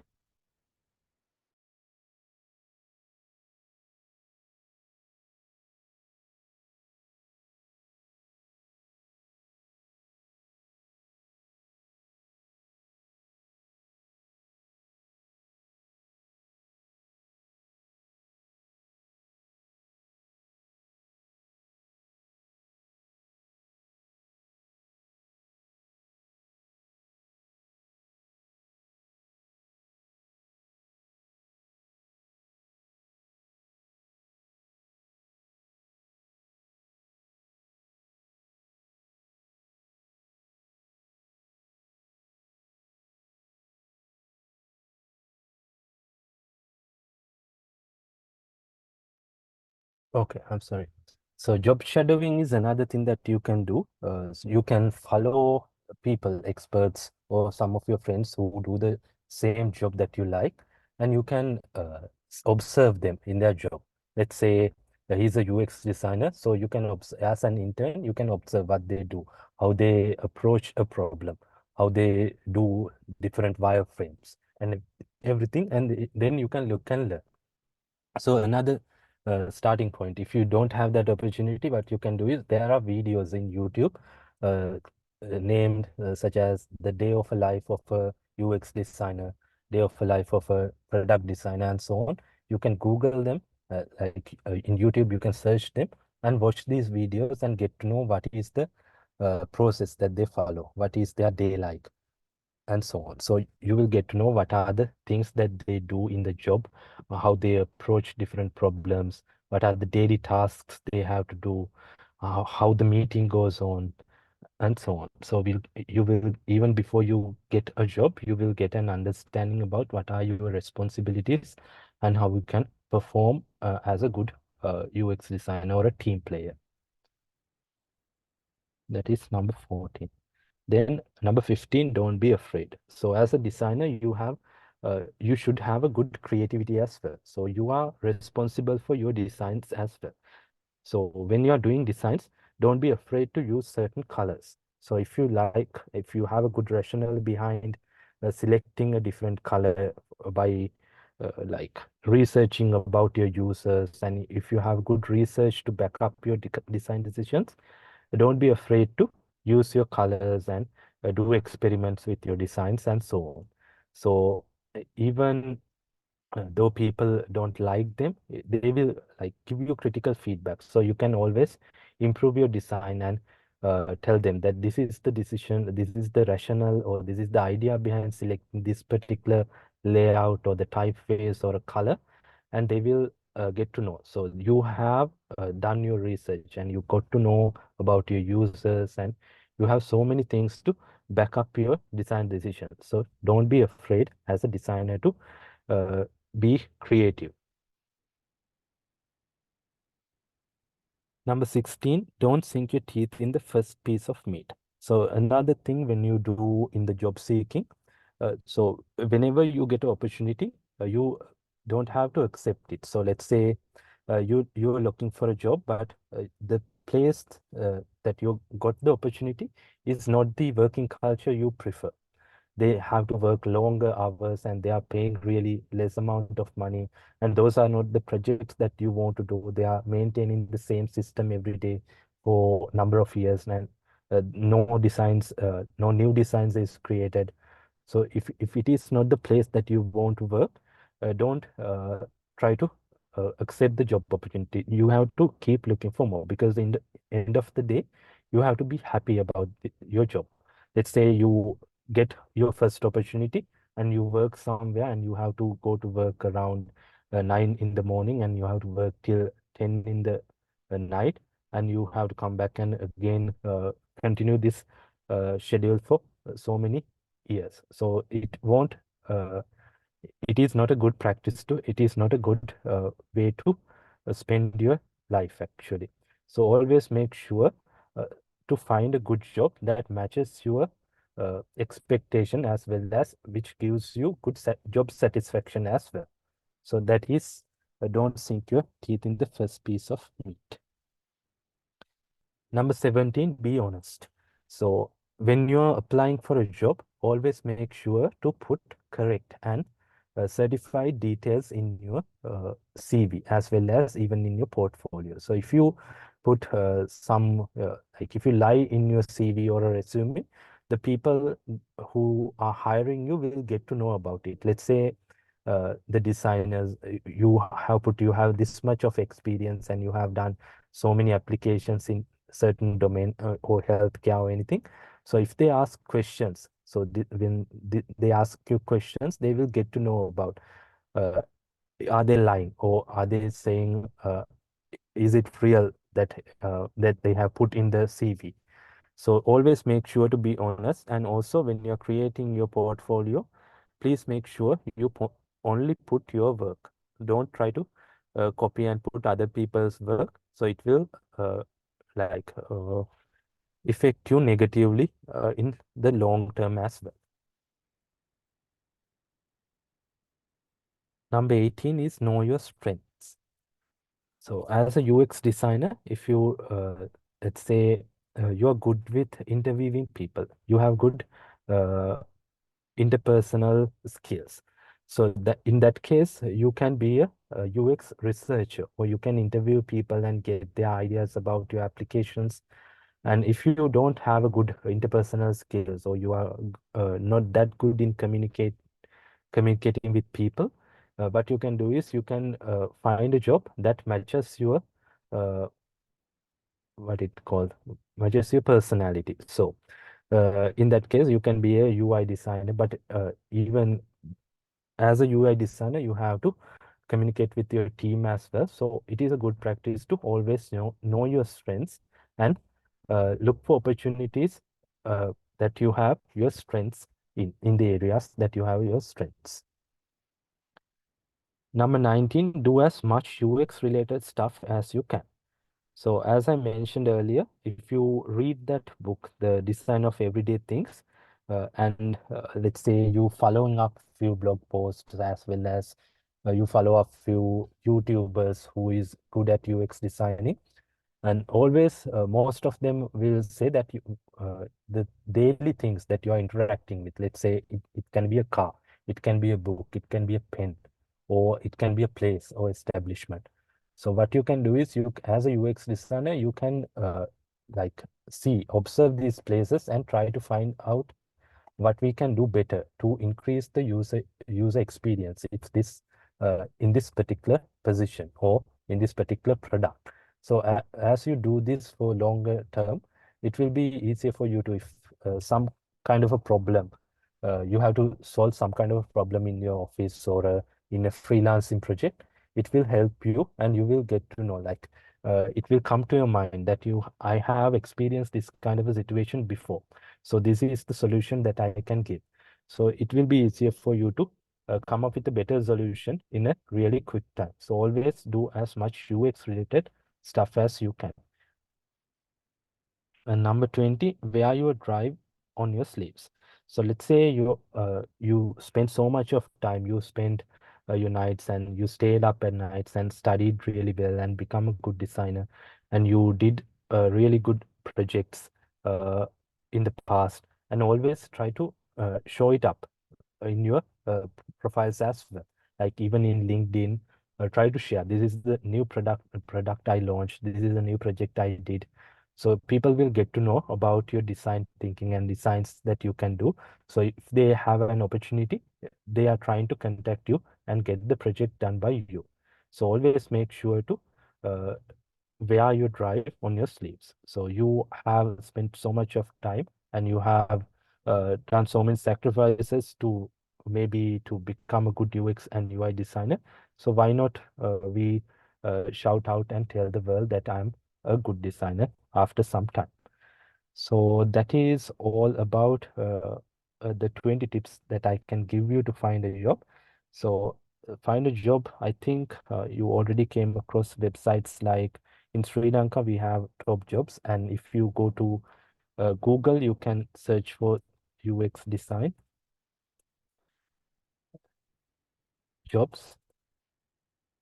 So we can explore jobs and apply for different jobs as well. And even in LinkedIn, you can apply so many jobs.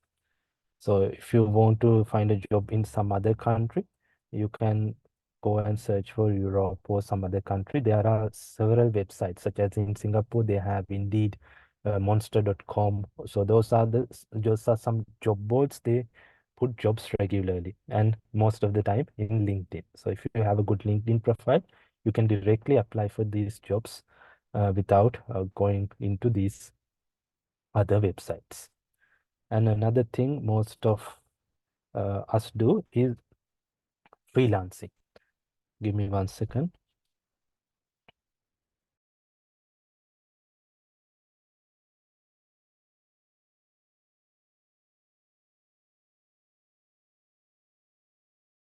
If you don't like to work in a corporate culture, and if you don't like a 9 to 5 job or going to work every day, you can work as a freelancer. So the good platform you can start off by creating a profile is Upwork. Upwork actually have a really good projects and good clients as well.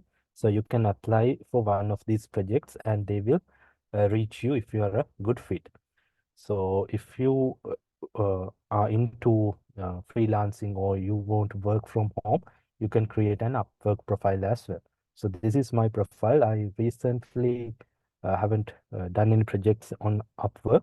So this is some of the reviews I got from Upwork as well. So if you, I will show you my first job here. Okay, here. So the first job I did on Upwork, I actually got sick. So this was not the review I was expecting. So after that onwards, I did a really good work and clients liked my work as well. So make sure to, if you like freelancing, create a Upwork profile, or even in Fiverr, you have some other projects as well.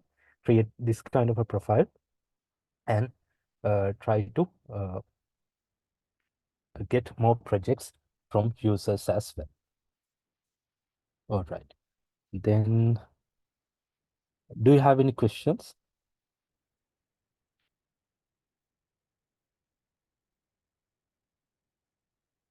Is freelancer still used? You mean freelancer.com? Okay. Freelancer.com, I actually don't have an account there because there was so much of competition, especially with, if I won't tell you the exact reason, there are so many Indian people there. So if you bid for one project, let's say you bid for $1,000 there, Indians will come and bid it for $10 or $15. So there will be so much of competition and you won't get the job. So you are wasting time. So that is why I selected Upwork. Upwork is much better if you are if you have a good profile there and if you have good designs to back your design skills.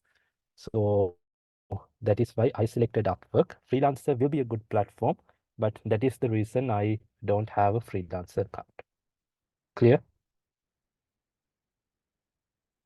So can you give me more ideas or tips related to freelancing in Fiverr, Upwork, to Okay. a starter beginner of? Okay. Yeah. So I will first guide you through the Upwork application.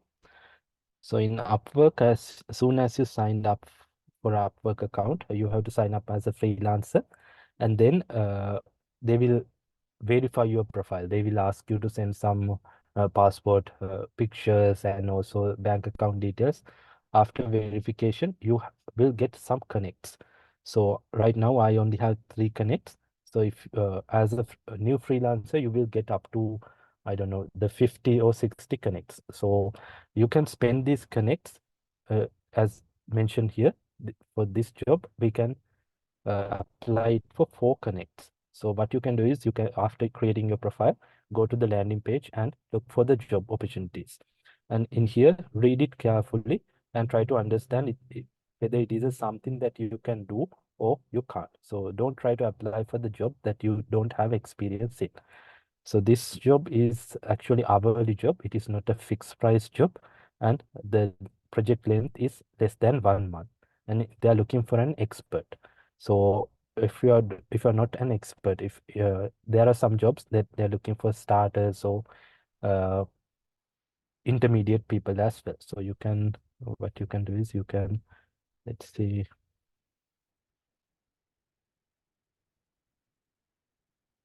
Okay, if you go here and search for the term UX, and then let's say entry level, and you will get to know about the opportunities for entry level people that they are providing. So you can, let's say I'm going to apply one of these jobs, and also always make sure there should be this should be on, the payment should be verified. Otherwise, there are so many spams or like fake people in the platform as well.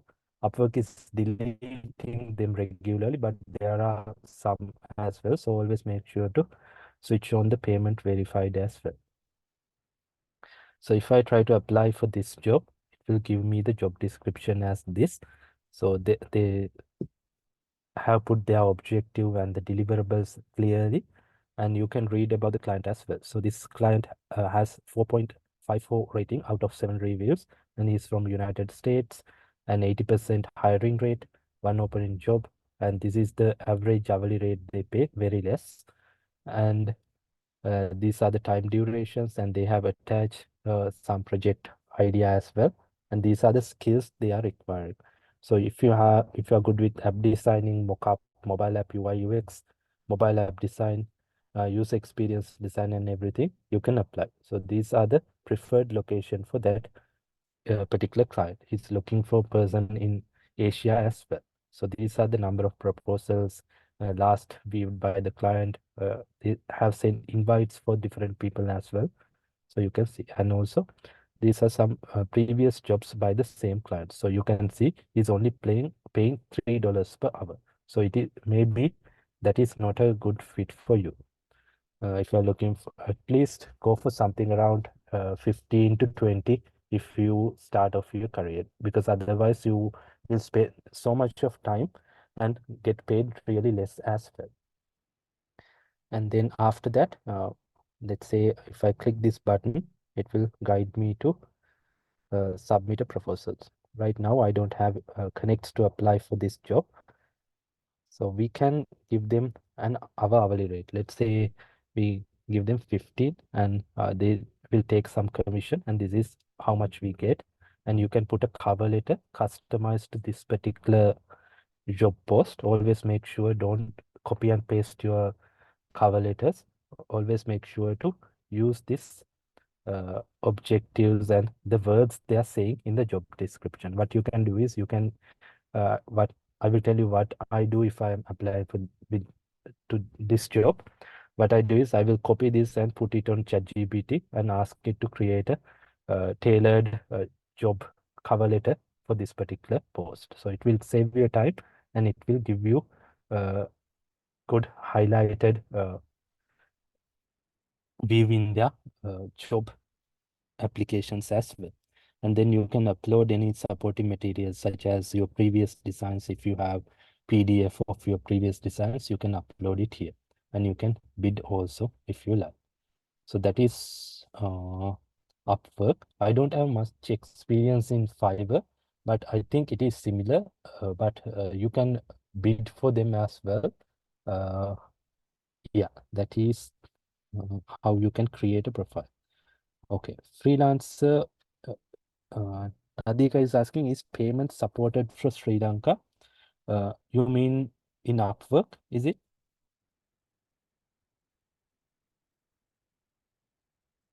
Okay, yes, Upwork, you can actually create, let's say, RFC account in Sri Lankan bank. It's a dollar account or anything, and you can withdraw as a wire transfer, or you can download it directly to your LKR account as well. So it won't be an issue. But if you want to, let's say, have a US dollar account not in Sri Lanka, you can always create a Payoneer account or a Wise.com account and put your money there as well if you like to. So this is two options that you have if you don't like to put money in your account. So my account is Payoneer, and another one is Payoneer.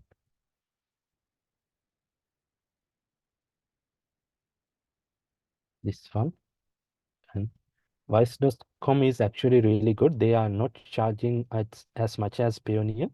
And also, when you are doing a wire transfer to your account, the bank will get certain amount of money. But in the Wise, they are don't like not taking that much of a commission. So, and they are giving you good exchange rate as well. Okay. Any more questions?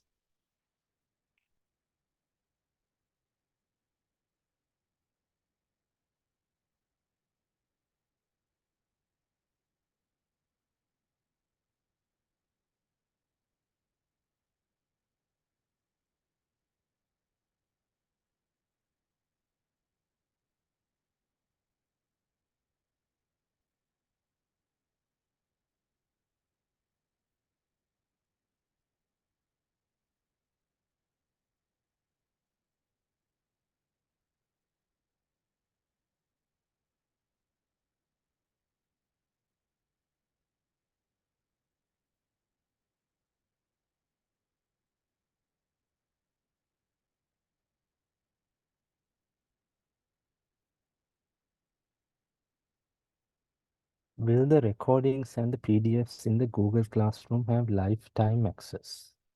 I'm not sure about that. You have to contact ICB, our like administrative staff, and get to know about that information, because they are the one who are maintaining the Google Classroom and uploading the materials. Clear?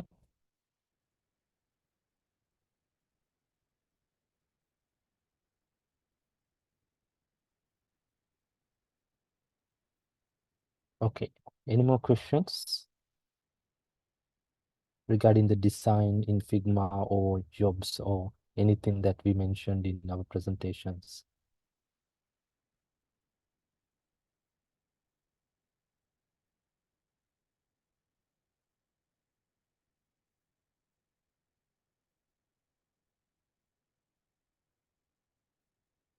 Even though it shows 100 points, I'm not going to like give you marks. I'm just going to give you reviews, and I will put the reviews on here as well in the Google Classroom itself. Please upload it to Google Classroom if you shared it me through email or WhatsApp. Excuse me. Yeah. Is it compulsory to include the personas and all when you develop an app? Yes, actually, if you want to come up with a better solution, because let's say you start directly start off your design without creating personas or anything, so you don't know about your users, end users. So we create personas to get to know about our end users and empathize with them. So by getting to know them, like what their expectations are, what they don't like, you will uh, eventually create a better app for your users. So in that case, it is actually really important to create personas and like wireframes and also affinity diagrams and user flow diagrams. So that is the importance of this, and you should create them if you are a good UX designer who is looking to create a user-centered product in the end. Clear? Yes, yes.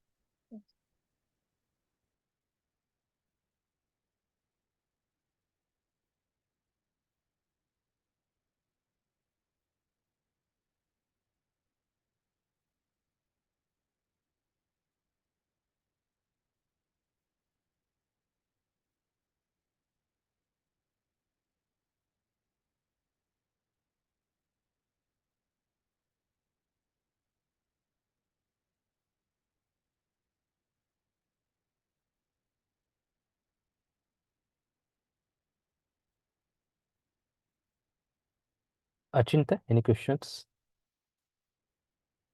No, sir, I'm good. Thank you. Okay. How about Charuni? Oh, good. Sir. Okay. How about Nadika Fernando?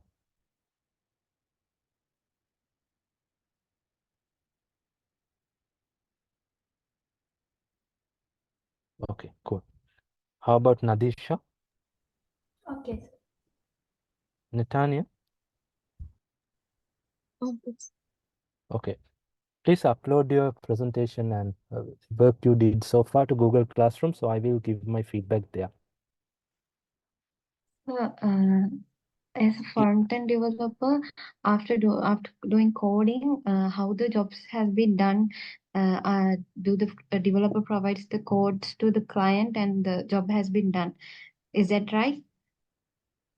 Yeah, so as a UX designer, when you create your design on, let's say, on Figma, what you can do is you can send this link to your front-end developer. So you can add them here by sharing it.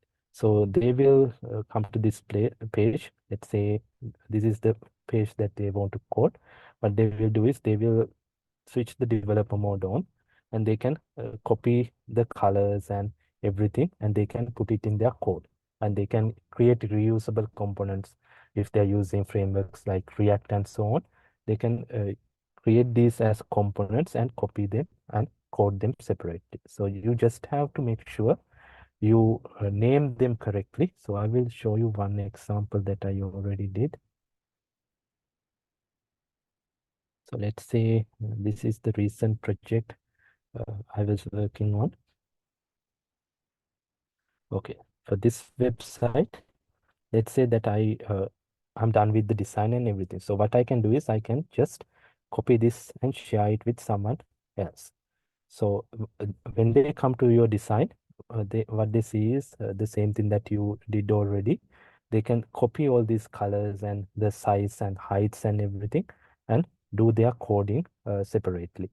So it will ease up their process, and also there are some tools that you can directly convert these to coding as well, React components and so on.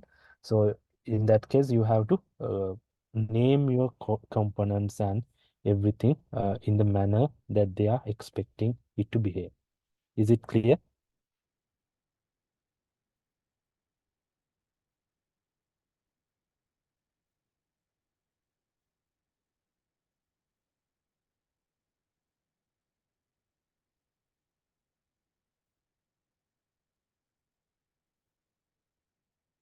Right. So if you have any more questions, you can ask.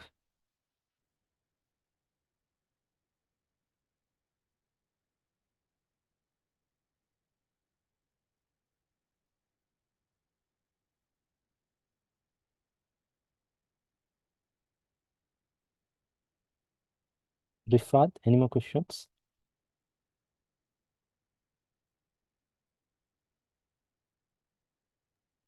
So I have one question. Yeah, go ahead. Um, so UI UX depends on like only like design and coding, right? So when we get into a job, should we do both coding and design, or we can get into separate? Yeah, actually in UI and UX, you don't have to do coding. So if you want to become a front-end developer or UX developer, you have to know about coding. So, but if you only want to do designing, you can do that as well. But if you want a like advantage in the field of so many designers, if you learn coding, it will help you to get a better job and better opportunities when comparing to the people who only do designing. Clear? Yes. Okay.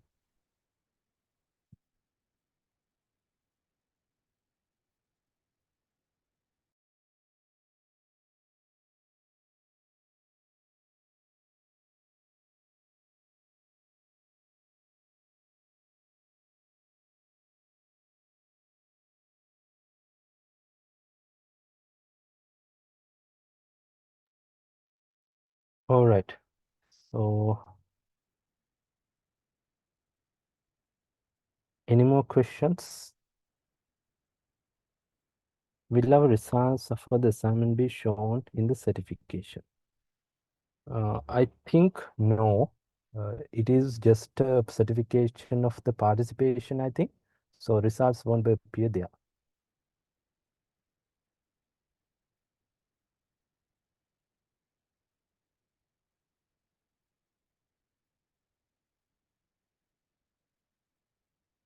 You have 20 more minutes to ask any questions you have. So is it possible to get a job with this certificate? But that's not clear. Can you ask again? Is it possible to get a job with this certificate? Only this? Yeah, with only this, but you have to have a good portfolio as well to go with it. Okay. So, sir, we can create a portfolio using Figma. Yeah, you can create a portfolio using Figma and you can download it as a PDF as well. But it is always a good practice to create a web portfolio that you hosted in cloud. So in that case, you have to create an account on Dribble or Behance and put your designs there. So you can just send them the link when they're requesting you for the portfolio. Is it clear? Yes. Okay. So I have missed the part you explained the for the asked question because the current has gone. Can you explain again, please? Okay, can you tell me the question again, please? Um, What was I as, describing? as a front-end developer, I'm asking how the job has been done. After coding, the codes have been provided to the client and the job has done, right? Yeah.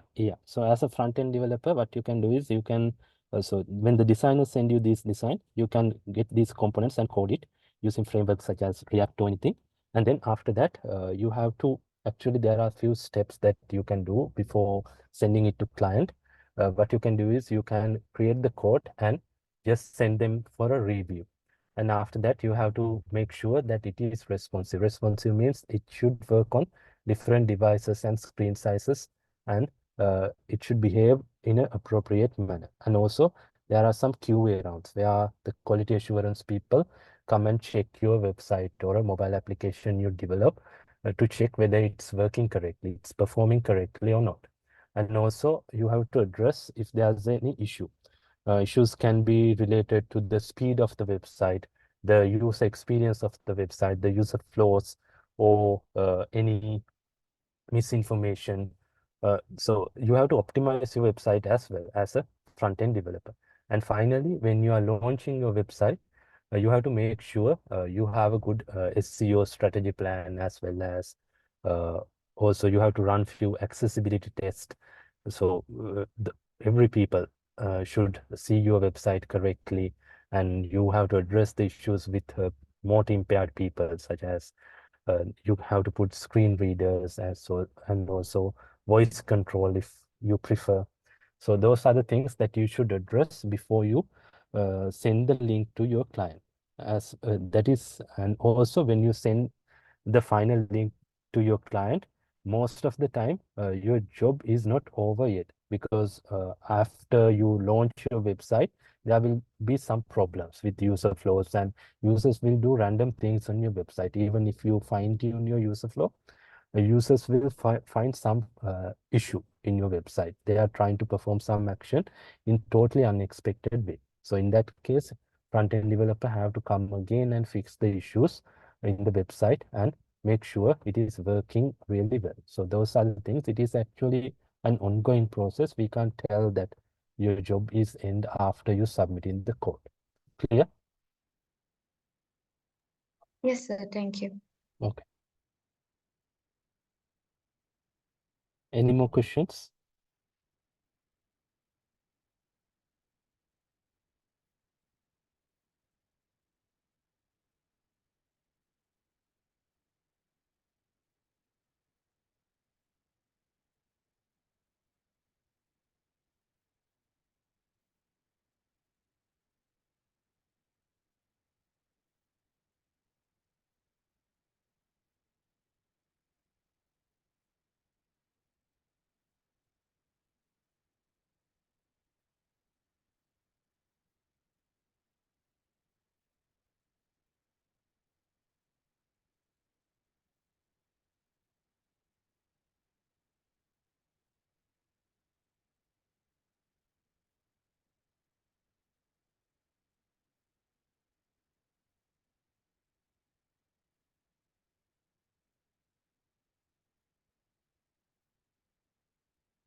Okay, if you are looking for a career change, what you can do is you can follow the same things, but you have an advantage because you have people in your network as well. So let's say you are working as a coder and you are looking for a job in a design industry. So what you can do is you can create a new resume, and also you have to put at least couple of projects on your portfolio. Like fine-tune projects, and with the if you can actually write case studies. Let's say if I go to this website, UX case study,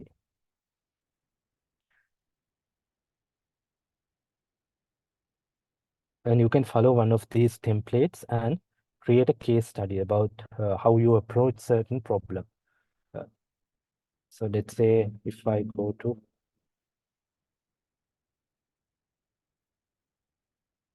this one,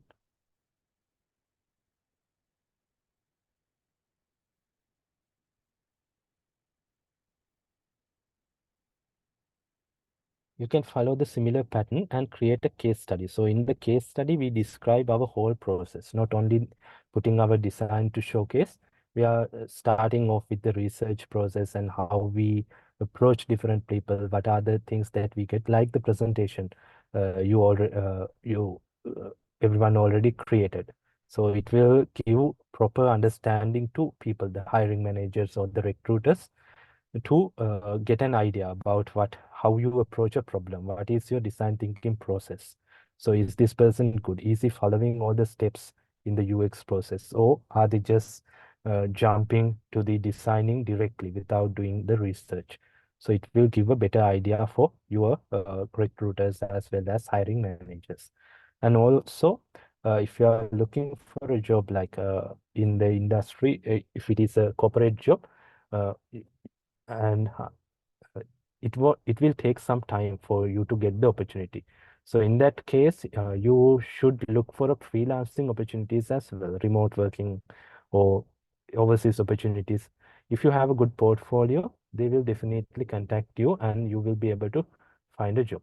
But always make sure to think like a UX designer. So even in the interview questions, they will ask you some questions to check out your problem solving skills, your design thinking skills. So always make sure to read the materials I put on Google Classroom and think like a UX designer, and have a good portfolio to back your designs up as well. Any more questions? So even after the course, if you need any guidance regarding finding a job or anything, you can just send a message on Google Classroom, or you can email uh, to the email address I put on Google Classroom as well.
I think we can wrap up the session because no one is having any questions, it seems. So as moving forward, what will happen is, now after this, I will give you a feedback on Google Classroom as well. In the meantime, the administrative people in the company will contact you regarding the certificates, and they will post it to your address given. So they will contact you regarding that as well. So if you have any questions or concerns regarding the course or materials that we share, or even the if any questions regarding jobs or anything, you can just send a message on Google, not Google Classroom, WhatsApp group chat, or you can just send an email to the email address I mentioned in the capstone project. So is it everything clear? Yes, sir. Yeah. Okay. Now then, okay, thank you very much for following this course. I think you have learned something new when comparing to the time you joined the class. So I hope you become a good UX designers and solve problems that users have. Looking forward to see everyone doing really well in the field. Thank you very much and have a nice day. Thank you, sir. Okay, sir. Thank you very much. Thank you, sir. Thank you, sir. Thank you.